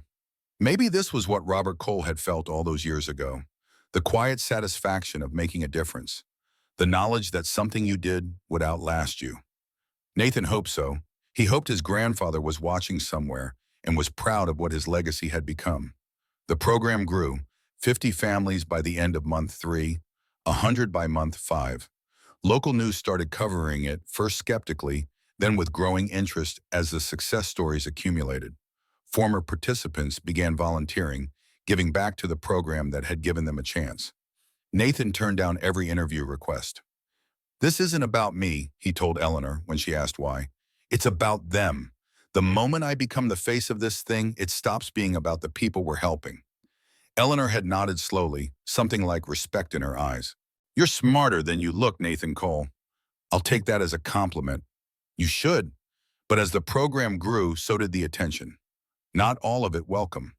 Richard Blackwood had not forgotten Nathan's speech at the board meeting, had not forgiven Eleanor for overruling him. And somewhere in the shadows, he was planning something. Nathan did not know it yet, did not sense the danger gathering like storm clouds on the horizon. He was too busy building something good, too focused on the families depending on him, too exhausted from the work of turning pain into hope. The storm would come soon enough. But for now, in this moment, Nathan Cole stood at the window of his office and watched the sun set over Philadelphia. Grace was at home with Mrs. Patterson doing homework and waiting for him to finish his day. Eleanor was in a meeting somewhere doing the work of running an empire. The families he had helped were building new lives brick by brick. And Nathan was starting to believe for the first time since Sarah died that maybe the world was not as cruel as he had thought. Maybe kindness could win. Maybe he could be part of that victory. He thought of his grandfather's photograph tucked into his desk drawer, thought of Eleanor's mother who had never gotten to say thank you, thought of Sarah who had believed in people until her last breath. I'm doing it, he whispered to all of them. I'm really doing it. The city glittered below him, full of lives and stories and struggles he would never know. But somewhere out there, because of what he was building, someone was getting a second chance. That was enough. For now, that was enough. The storm arrived on a Tuesday morning in February, 4 months after Nathan had first walked into Sinclair Industries, wearing his wedding suit and carrying nothing but hope. He was in his office reviewing applications when Michael appeared in the doorway, his face pale and tight, with something that looked like dread. The tablet in his hands trembled slightly, and Nathan knew before a single word was spoken that whatever came next would change everything. There's an article. Michael's voice was barely above a whisper. Online, it went live 20 minutes ago and it's already spreading. Nathan took the tablet and read the headline, Billionaire Sinclair plucks waiter from diner for high-paying position. What's the real story? The article was poison dressed as journalism, speculation about why a successful CEO would hire someone with no qualifications, questions about their relationship that stopped just short of actionable defamation. Anonymous sources claiming Nathan had been seen leaving Eleanor's office late at night. Implications that the Second Chances initiative was nothing more than an elaborate cover for something sordid. Nathan's hands went cold. His vision narrowed to the words on the screen, each one a knife sliding between his ribs. 4 months of work, hundreds of families helped, all of it reduced to gossip and innuendo by someone who had never met him, never seen what he was building, never cared about anything except clicks and controversy. Who wrote this? Michael hesitated. Thomas Webb. He's an investigative reporter for the Philadelphia Tribune. But Nathan, he stopped, swallowed, started again. Someone from inside the company talked to him. Someone gave him access to internal emails, personnel files. This wasn't just research. This was a leak. The weight of that statement settled over Nathan like a shroud.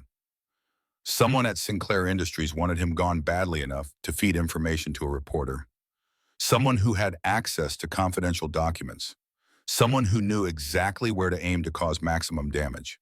Richard Blackwood's face flashed through Nathan's mind, slate gray eyes and silver hair, and that cold smile that never reached his eyes. But he pushed the thought away. Suspicion was not proof. Anger was not strategy. Does Eleanor know? She's in a meeting with legal right now. She asked me to keep you informed. Nathan nodded slowly, his mind racing through implications and consequences. The article was damaging, but it was not fatal, not yet. If they responded quickly, clearly, with evidence of the program's success, they might be able to contain the fallout. But even as he thought it, his phone began to buzz. Text after text, notification after notification. The story was spreading faster than they could possibly respond. By noon, every local news outlet had picked it up. By 3 o'clock, it was trending on social media. By the time Nathan left the office at 7, there were reporters camped outside the building, shouting questions he could not answer and accusations he could not refute. He drove home through streets that felt hostile, past billboards and storefronts that seemed to mock him. The weight of public judgment pressed down on his shoulders, heavier with every mile. When he arrived at the apartment complex, Mrs. Patterson was waiting in the hallway. Her face told him everything he needed to know before she spoke a single word. Grace had a hard day. The elderly woman's voice was gentle, but her eyes were worried. Some children at school, they heard things. From their parents, I think. They were saying things to her. Nathan's heart stopped. What kind of things? That you're a gold digger, that you're only pretending to help people. Mrs. Patterson reached out and touched his arm. She doesn't understand the words, Nathan, but she understood the cruelty. He found Grace in her room, curled on the bed with Mr. Buttons clutched to her chest. She was not crying. That was almost worse. She had retreated somewhere deep inside herself, the way she had in the months after Sarah died, when the world became too much and silence was the only defense she had. Nathan sat on the edge of her bed and waited. He had learned in those terrible months that pushing only made things worse. Grace would speak when she was ready. Finally, in a voice so small it barely existed, "Daddy, did you do something bad?" The question hit him like a physical blow. His daughter, his 7-year-old daughter, was asking if he was a criminal, if the father she trusted had betrayed that trust. No, baby. He had to force the words past the tightness in his throat. Daddy didn't do anything wrong. Then why are they being mean? How do you explain media cruelty to a child? How do you make her understand that some people destroy things simply because they can? That innocence is no protection against malice. That the truth matters less than the story people want to believe. Sometimes people don't understand things, and instead of asking questions, they make up their own answers. Those answers aren't always true, but it hurts anyway. Grace was quiet for a long moment. Then, Lily said her mom said you're using the nice lady for money. I told her that wasn't true. I told her my daddy is good. Nathan pulled her into his arms and held her tight, feeling her small body shake with the effort of being brave. She was defending him. 7 years old, and she was standing up to bullies on his behalf. It broke something in him. Cracked the foundation he had been building these past 4 months and let the doubt come flooding in. What was he doing? What gave him the right to put his daughter through this? She had already lost her mother, already endured more than any child should have to bear. And now, because of his ambition, because he had dared to reach for something more, she was being tormented by classmates whose parents read tabloid journalism and believed the worst. I love you, Grace. His voice cracked on her name. I love you more than anything in the world, and I'm going to fix this, I promise. But even as he said it, he did not know how. That night, after Grace finally fell asleep, Nathan sat in the dark living room with his phone in his hands. Eleanor had called 3 times. He had not answered. Michael had texted updates. The legal team was preparing a response. The PR department was drafting statements. Eleanor was meeting with the board to discuss next steps. None of it mattered. None of it could undo the damage already done to his daughter's heart. Nathan thought about everything he had built in the past 4 months. The families he had helped. The lives that had changed. Maria Santos now thriving at the hospital. Frank halfway through his culinary training. Diana saving money for her salon. All the others, dozens and dozens, who had been lifted up by the program he had designed. Was it worth it? If saving strangers meant sacrificing his daughter's peace, was it worth it? The answer came to him in the darkness, clear and terrible. No, nothing was worth that. Nothing could justify putting Grace through more pain. He picked up his phone and dialed Eleanor's number. She answered on the second ring, her voice sharp with concern. Nathan, I've been trying to reach you. I can't do this. The words came out flat, empty of everything except exhaustion. I can't let my daughter suffer because of me. Oh, Nathan, listen to me. The money isn't worth her dignity. I'm sorry, I can't. He ended the call before she could respond. In the silence that followed, Nathan stared at the ceiling and felt the weight of his decisions settle over him. He was giving up, walking away, abandoning everything he had built because the cost had become too high. Sarah would understand. She had always put Grace first. She would have made the same choice. Wouldn't she? The doubt crept in like smoke under a door. Sarah had believed in fighting for what was right. She had worked double shifts in a hospital, dealing with ungrateful patients and indifferent administrators because she believed in the mission. She had never given up, never backed down, never let the world's cruelty convince her to stop trying. What would she think of him now? Of her husband, who had been given an opportunity to help hundreds of families running away at the first sign of trouble? Nathan did not sleep that night. He lay in bed, watching shadows move across the ceiling, listening to Grace's soft breathing through the thin walls, and wondered if he was making the right choice or the easy one. By morning, he had no answers, only exhaustion and the hollow certainty that his time at Sinclair Industries was over. At 7:30, someone knocked on his door. Nathan expected Mrs. Patterson or perhaps a reporter who had found his address. Instead, Eleanor Sinclair stood in the hallway of his apartment building, looking completely out of place in her expensive coat and designer heels. May I come in? He let her in because he did not know what else to do. She looked around the tiny apartment, the second-hand furniture, the toys scattered across the floor, the walls that needed painting, and her expression revealed nothing. Grace wandered out of her room, still in her pajamas, hair a mess of tangles. She stopped short when she saw the stranger. Daddy, who's that? Eleanor crouched down, bringing herself to Grace's eye level. Her movements were stiff, unpracticed, the gestures of someone who did not spend much time around children, but her voice was gentle. Hello, Grace. I'm Eleanor. Your father works with me. I brought you something. From her bag, she produced a book, hardcover, colorful, the kind Grace had been eyeing at the bookstore for months. A children's science book filled with pictures of planets and animals and the human body. $15, which might as well have been 100 in the days before Nathan took this job. Grace's eyes went wide. How did you know? Your dad told me you liked science. Eleanor smiled, and for a moment she looked almost human. I thought you might enjoy this. Grace looked at Nathan uncertain. He nodded, and she took the book, carefully cradling it like something precious. Thank you. Her voice was small, overwhelmed. Eleanor stayed crouched, her eyes level with Grace's. Your father is the bravest man I know. He said no to a lot of money because he loves you, because he wanted to protect you. That's what real fathers do. Grace's lip trembled. But the kids at school don't know what they're talking about. Eleanor's voice was firm now, carrying an authority that silenced doubt. My mother was like your dad. She worked hard. People looked down on her sometimes, but I was proud of her. And you should be proud of your father. He's a good man. Don't let anyone tell you different. Grace nodded, tears running down her cheeks. She clutched the book to her chest and looked at Nathan with something that might have been understanding. Eleanor stood and turned to face him. I'm handling the newspaper. They'll print a retraction, or they'll face a lawsuit they can't afford. I've already contacted Grace's school. If any child harasses her again, there will be consequences.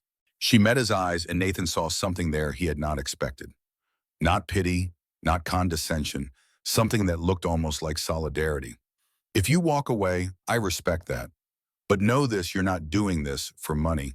You're doing this so other families don't have to feel what you're feeling right now. Your daughter will be proud, not because you're rich, but because you help people. She walked to the door, then paused. 3 days, Nathan. That's what I said when this started. You still have one left. After Eleanor departed, the apartment felt different. Smaller somehow, but also less suffocating. Nathan sat on the couch and watched Grace page through her new book, her face alight with wonder as she discovered each new image. His phone buzzed, a text from Michael. The leak came from Richard Blackwood's office. We have evidence. E wants to meet. Nathan stared at the message for a long moment. Blackwood. Of course it was Blackwood. The man had been working against the program since the beginning, had made no secret of his contempt for Nathan and everything he represented. But even knowing the source did not change the damage. The story was out there, spreading like wildfire. Grace had been hurt. The program's reputation was in tatters. What difference did it make who lit the match if the house was already burning? Another text, this one from an unknown number.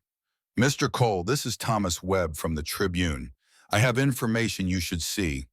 Call me. Nathan deleted it without responding. Whatever game Webb was playing, he wanted no part of it. The third message came at 2 in the morning when Nathan had finally drifted into an uneasy sleep. His phone rang with a number he did not recognize, and something made him answer. Mr. Nathan Cole. The voice was female, professional, with an undertone of practiced sympathy that immediately put him on edge. Speaking.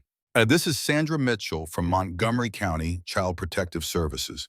We've received an anonymous report regarding the living conditions and supervision of your daughter, Grace.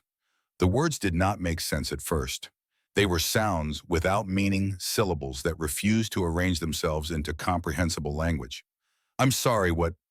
The report alleges that you work night shifts and leave your daughter without adequate supervision. That you're unable to provide a stable environment due to financial instability and irregular hours. Nathan sat up in bed, his heart pounding so hard he could feel it in his throat. That's not true. None of that is true. I have a neighbor who watches Grace during my shifts. She's never alone. She's never. Mr. Cole, I understand this is distressing. We're required to investigate all reports regardless of their source. A caseworker will be visiting your home within 48 hours to assess the situation. The phone nearly slipped from Nathan's shaking hands. Someone had reported him to Child Protective Services. Someone was trying to take Grace away from him. Who made the report? He could barely form the words. The report was anonymous, Mr. Cole. I can't disclose. This is a lie. Someone is lying about me to hurt me. This is... He stopped, forced himself to breathe. Anger would not help. Panic would not help. He needed to think. A caseworker will contact you to schedule the visit. In the meantime, I suggest you gather any documentation that supports your claims. Character reference and proof of child care arrangements, financial records. The call ended, and Nathan sat in the darkness of his bedroom phone clutched in his trembling hands. Someone had reported him to CPS. Anonymous. Malicious. Designed to destroy him in the most personal way possible. Blackwood. It had to be Blackwood. The leak to the press, and now this. A coordinated attack aimed at removing Nathan from the program, and if possible, from his daughter's life. Nathan did not sleep for the rest of the night. He sat at the kitchen table organizing documents, making lists, preparing for a battle he had never imagined fighting. Bank statements showing regular deposits, letters from Mrs. Patterson confirming her role as caregiver, report cards from Grace's school, photographs of the apartment clean and safe and filled with a child's artwork. By morning, he had assembled a file that would prove to any reasonable person that Grace was loved, cared for, protected. But reason had nothing to do with this. Someone with power and resources was trying to destroy him, and Nathan was not sure reason would be enough. At 7 o'clock, he called Eleanor. "I know who did this." His voice was steady now, cold with a fury he had not known he was capable of feeling. "Blackwood reported me to Child Protective Services. He's trying to take my daughter." Eleanor's response was immediate. "I'll have Carl Hensley, my personal attorney, at your apartment within the hour. We'll fight this, Nathan." And Blackwood. A pause, then, "Richard thinks he's playing chess. He doesn't realize I've been watching him for years, waiting for him to make exactly this kind of mistake. He just exposed himself. We'll use it." 3 hours later, Carl Hensley sat in Nathan's living room reviewing the CPS documentation with the focused intensity of someone who had won battles far more difficult than this one. He was 60 years old, silver-haired and sharp-eyed, with the quiet confidence of a man who had spent decades navigating the legal system and knew every one of its secrets. The report was filed from an email address created specifically for this purpose, Carl explained. "We've traced the IP address to Richard Blackwood's home network. That's not proof he personally made the report, but it's enough to establish a pattern of harassment." "What about CPS?" Nathan's voice was tight with anxiety. "What happens when they come?" "They'll interview you, inspect the apartment.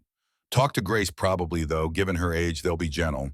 They'll also contact Mrs. Patterson and anyone else you list as a regular caregiver." Carl closed his folder and met Nathan's eyes. "The good news is that you have nothing to hide. Grace is healthy, happy, well cared for. Anyone who spends 5 minutes in this apartment will see that.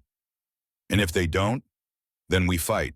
We challenge the report's validity, expose its malicious origins, and pursue legal action against whoever filed it." Carl's voice hardened. "But I don't think it will come to that. CPS investigators are trained to identify genuine neglect. They're also trained to recognize when someone is weaponizing the system for personal vendettas. This report will be closed within a week. I'd stake my reputation on it." The caseworker arrived the next afternoon. Her name was Linda Chen, a middle-aged woman with kind eyes and a no-nonsense manner that Nathan found strangely reassuring. She walked through the apartment, asked questions about his work schedule and childcare arrangements, and spoke briefly with Grace about her school and her friends and whether she felt safe at home. Grace answered every question with the unself-conscious honesty of a child who had nothing to hide. Yes, she felt safe. Yes, Daddy made her breakfast every morning. Yes, Mrs. Patterson was always there when Daddy had to work. Yes, she was happy. When Linda Chen left, she shook Nathan's hand and said, "Mr. Cole, it's clear to me that your daughter is thriving. I'll be recommending that this case be closed. You should receive official notification within the week." Nathan thanked her, closed the door, and stood in the empty apartment with tears streaming down his face. Relief and rage warred within him, relief that Grace was safe, rage that someone had forced them through this nightmare.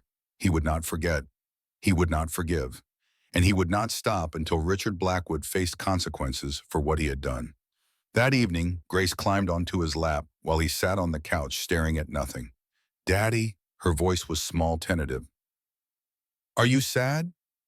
"A little, sweetheart, but it's going to be okay." She was quiet for a moment, her small fingers playing with a button on his shirt.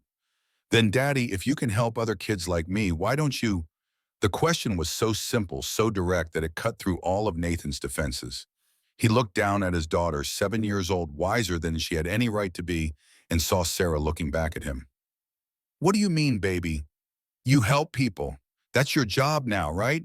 You help mommies and daddies who are sad and scared like you were when mommy died. Grace's eyes were serious, searching. If you stop, who's going to help them?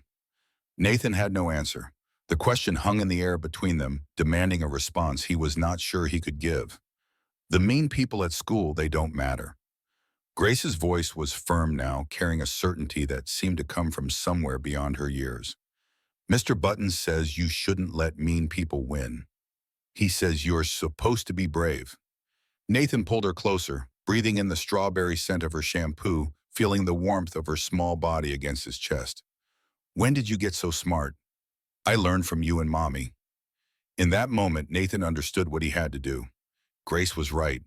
Running away meant letting the bullies win, not just Blackwood and Webb and whoever else was trying to destroy him, but all the small cruelties that had accumulated over a lifetime of being overlooked and underestimated. He had been given a chance to make a difference. His grandfather had taken that same chance 20 years ago when he organized a fundraiser for a waitress he barely knew. Robert Cole had not run when things got hard. He had fought. Nathan would do the same. I'm going back, he told Grace. I'm going to keep helping people. And if anyone tries to stop me, I'm going to fight. Grace smiled, the first real smile he had seen from her in days. Good, that's what I thought you'd say. The next morning, Nathan called Eleanor. I'm in. His voice was strong now, clear of doubt. But we need to deal with Blackwood. He came after my daughter. That can't stand. It won't. Eleanor's voice held something Nathan had not heard before, a cold fury that matched his own. Richard has been undermining me for years. The leak to the press, the CPS report, that's just the latest chapter. But he made a mistake this time. He left evidence. What kind of evidence? The kind that will cost him his seat on the board and possibly his freedom. Carl is preparing the case now. By the time we're done, Richard Blackwood will wish he had never heard your name. Nathan hung up and looked out his kitchen window at the gray February sky. Somewhere out there, families were struggling. Children were going without.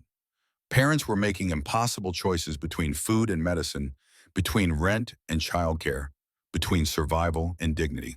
He could help them. He was helping them, and no one, not Richard Blackwood, not Thomas Webb, not anyone was going to stop him. The battle was just beginning. But for the first time since the article dropped, Nathan felt ready to fight. The call came at 6 in the morning on a Thursday in late March, 5 weeks after the CPS investigation had been closed and Richard Blackwood's schemes had been exposed to the board. Nathan was making breakfast for Grace when his phone buzzed with Michael's name on the screen. Eleanor collapsed. Michael's voice was tight with panic. She's at Pennsylvania Hospital. They're running tests now, but it looks like exhaustion. Maybe worse. Nathan felt the floor shift beneath him. Eleanor Sinclair was the foundation everything else was built on.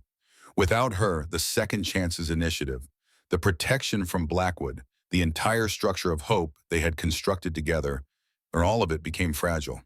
I'm on my way. He dropped Grace at Mrs. Patterson's with a hurried explanation and drove to the hospital faster than was safe, weaving through morning traffic with his heart pounding against his ribs.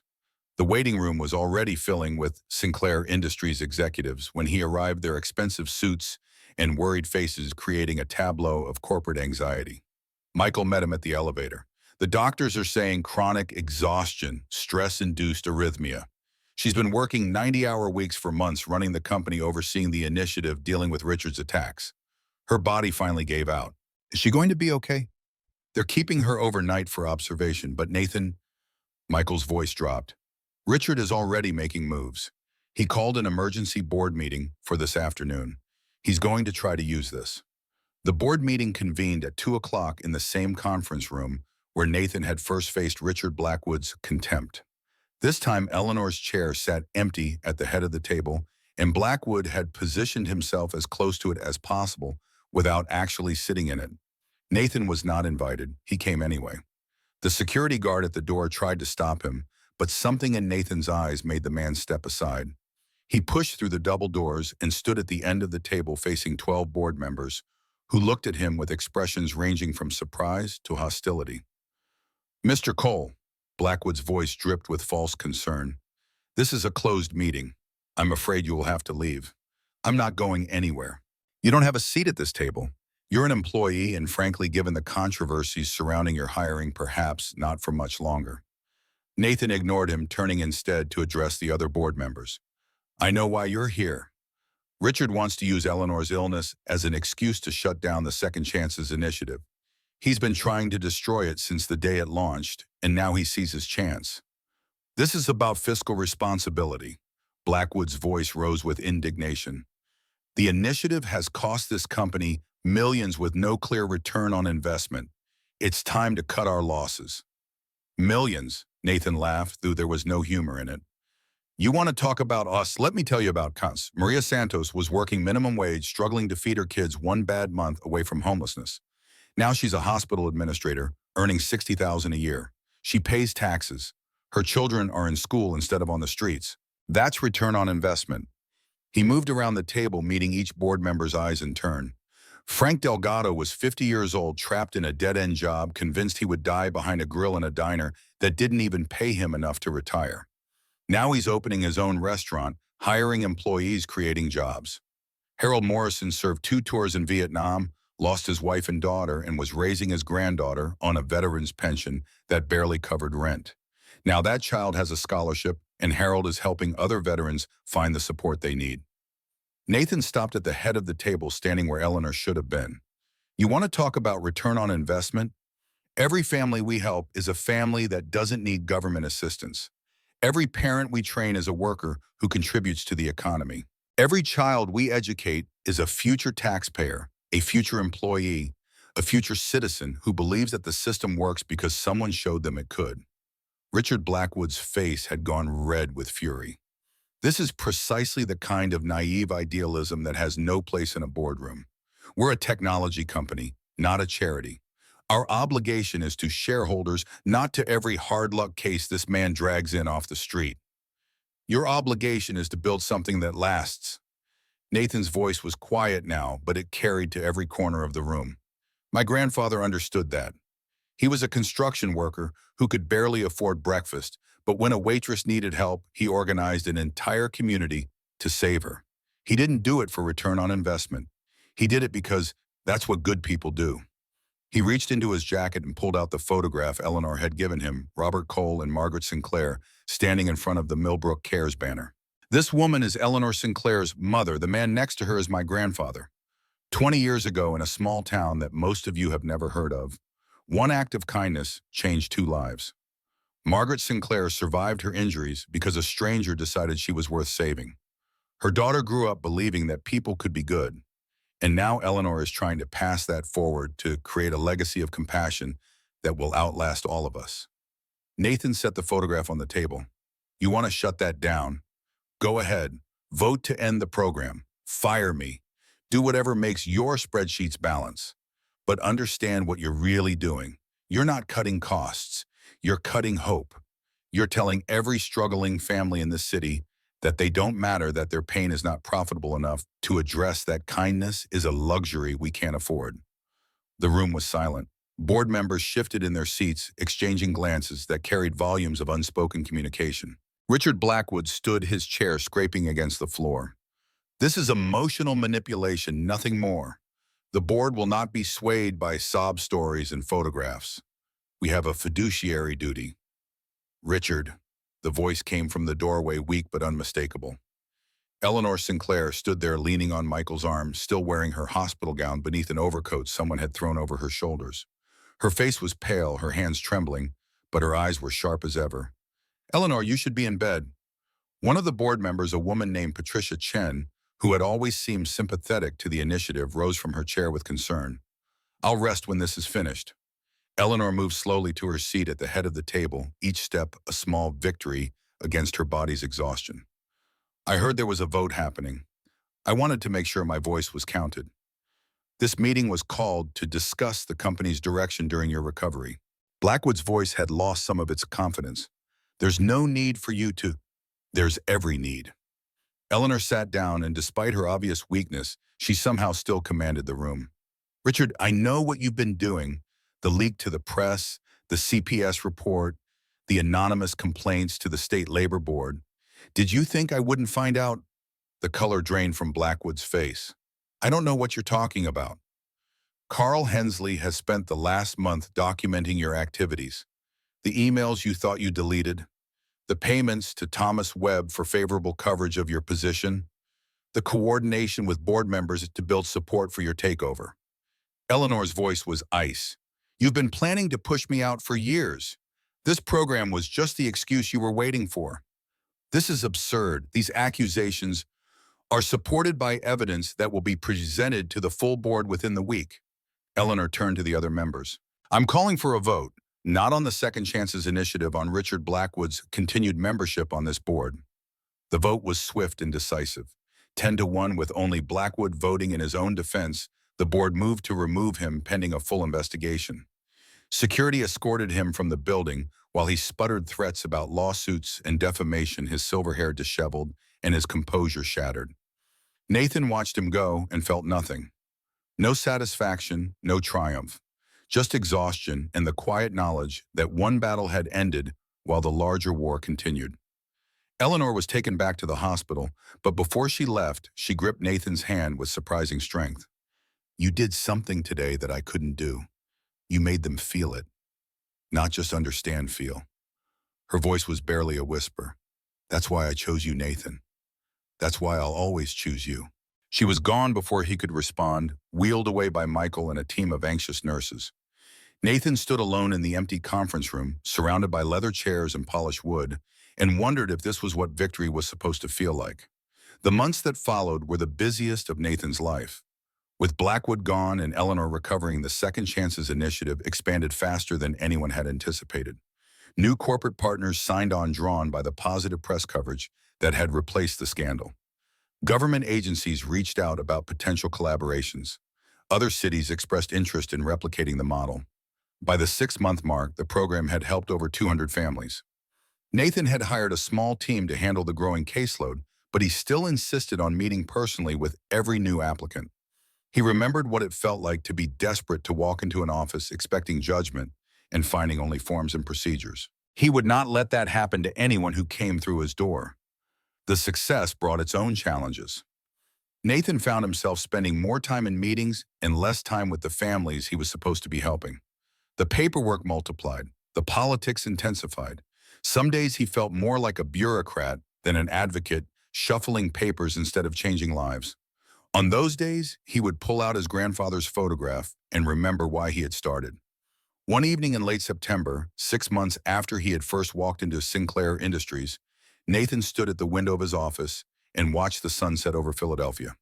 The sky was painted in shades of orange and gold, the city's towers casting long shadows across streets filled with people heading home to families and dinners and the ordinary miracles of everyday life. Grace was thriving. The scholarship Eleanor had offered, the one Nathan had initially refused, was now helping her attend an arts program after school, nurturing a talent for drawing that Sarah would have loved to see. Mrs. Patterson had become something like a grandmother, teaching Grace to bake cookies and telling stories about the old days when Millbrook was nothing but farmland and forest. Nathan had kept his promise to work one shift a week at Maple Leaf Diner.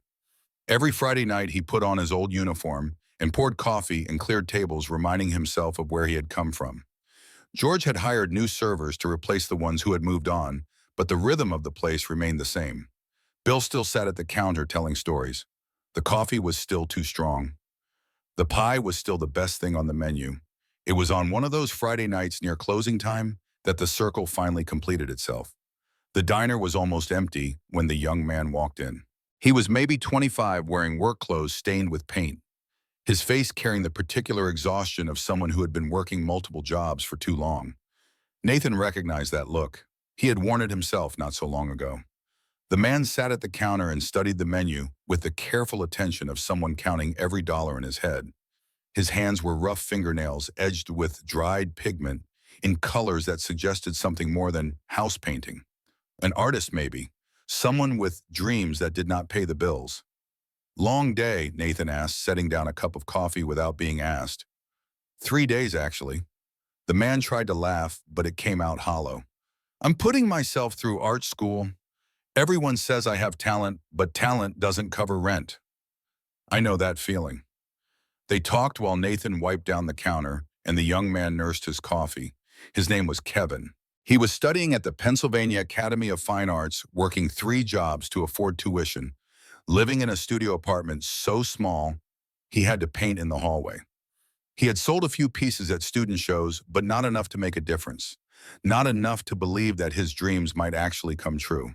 When Kevin asked for his check, the total was $2.50. He pulled out his wallet and counted the bills inside 3 ones and some change barely enough to cover it. Nathan picked up the check and tore it in half. Someone paid it forward for you. Just remember to do the same someday. Kevin looked up, his eyes suddenly bright with tears he was trying not to shed. Seriously, seriously, go home, get some rest, and keep painting. The world needs more beauty in it. After Kevin left, Nathan cleared the counter and glanced toward the corner booth. His heart stopped. Eleanor Sinclair sat there, a cup of coffee and a slice of apple pie in front of her, a small smile playing at the corners of her mouth. She was dressed simply tonight, dark slacks, a cream sweater, and she looked healthier than she had in months. The color had returned to her face. The shadows under her eyes had faded. Nathan walked over, dish towel still in his hands. You know, most CEOs don't hang out in diners at midnight. Most CEOs don't know what they're missing. She finished her coffee and stood placing 2 bills on the table. A 50 and another 50. $100 more than Nathan would make in tips for the entire week. Beneath the money was a folded note. Nathan picked it up and read the precise handwriting. You're doing great. Keep going. E.S. He looked up, but Eleanor was already walking toward the door. She paused with her hand on the glass and turned back to face him. That young man you just helped. His name is Kevin. He's a painter, a good one. Putting himself through art school. Eleanor's smile deepened.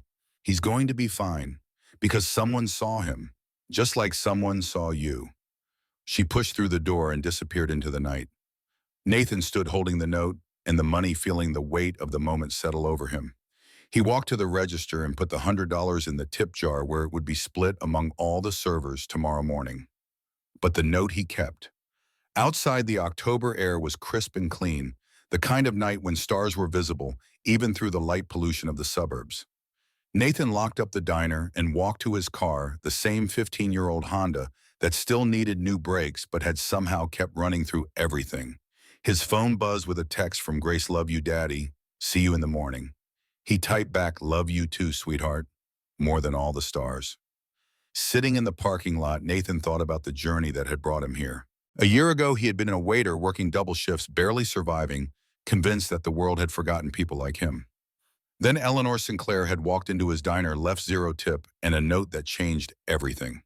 He thought about his grandfather, Robert Cole, who had helped a stranger because it was the right thing to do, who had planted a seed of kindness without knowing it would bloom into something that touched hundreds of lives.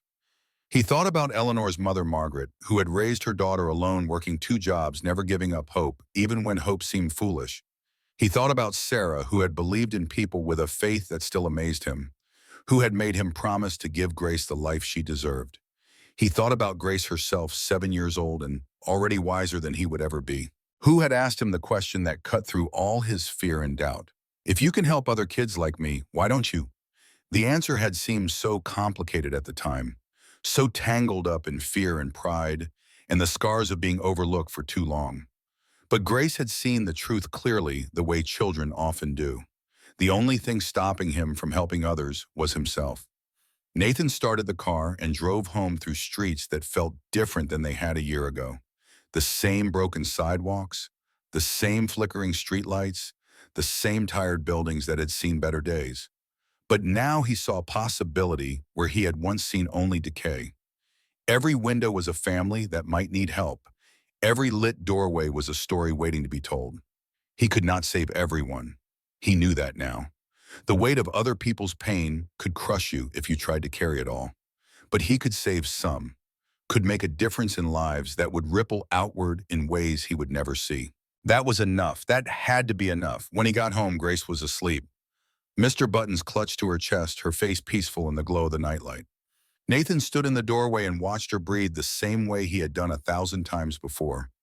But tonight felt different. Tonight felt like an ending and a beginning wrapped together. He had kept his promise to Sarah. Not perfectly. Nothing was ever perfect, but truly. Grace had a home and a father who loved her, and a future that stretched out bright and full of possibility. She would never have to count coins for pencils or learn not to ask for things she wanted. She would grow up knowing that she was valued, that she mattered, that the world had a place for her. And maybe someday she would pass that knowledge forward, would help someone else the way her father had been helped, would plant her own seeds of kindness and watch them bloom into something beautiful.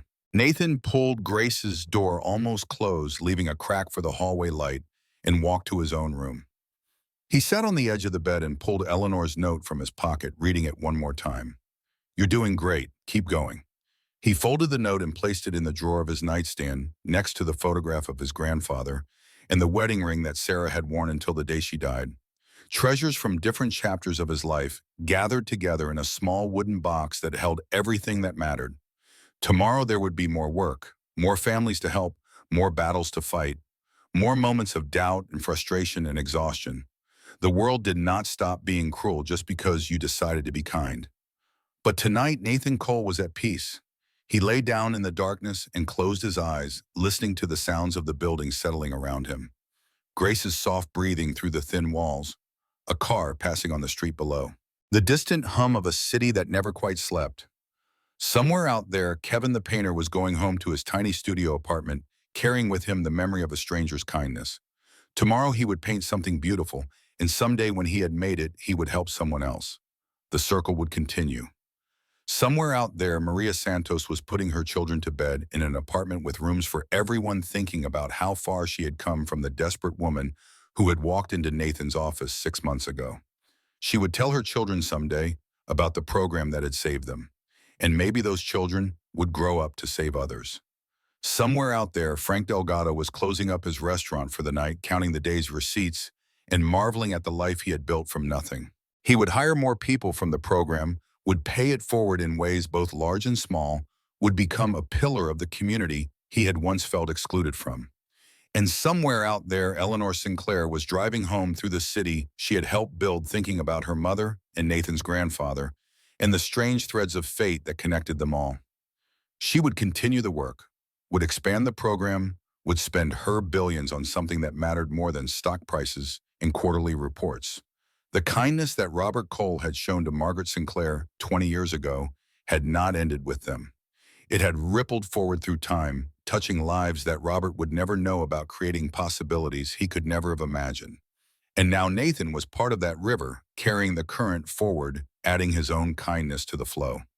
Some tips were not measured in dollars, some tips changed lives. And some tips kept changing them, rippling outward in ways you could never predict, connecting strangers across decades and distances and circumstances that should have kept them apart. From Margaret Sinclair to a construction worker who could barely afford breakfast. From that worker to his grandson pouring coffee in a diner at the edge of town. From Nathan to Maria and Frank and Harold and Kevin and hundreds of others whose names he would never know. The note in his drawer felt warm somehow, as if it held more than just words on paper. It held a legacy, a promise, a reminder that kindness was never wasted, even when you could not see where it would lead. Nathan Cole fell asleep with a smile on his face, dreaming of his daughter and his grandfather and all the people he had helped and all the people he would help tomorrow. The world was still cruel, still unfair, still full of Richard Blackwoods, who believed that money was the only measure of worth. But it was also full of Eleanor Sinclairs and Frank Delgados and 7-year-old girls who asked the questions that mattered most. It was full of strangers who saw each other, really saw each other, and chose to help instead of look away. And as long as that was true, there was hope. There was always hope.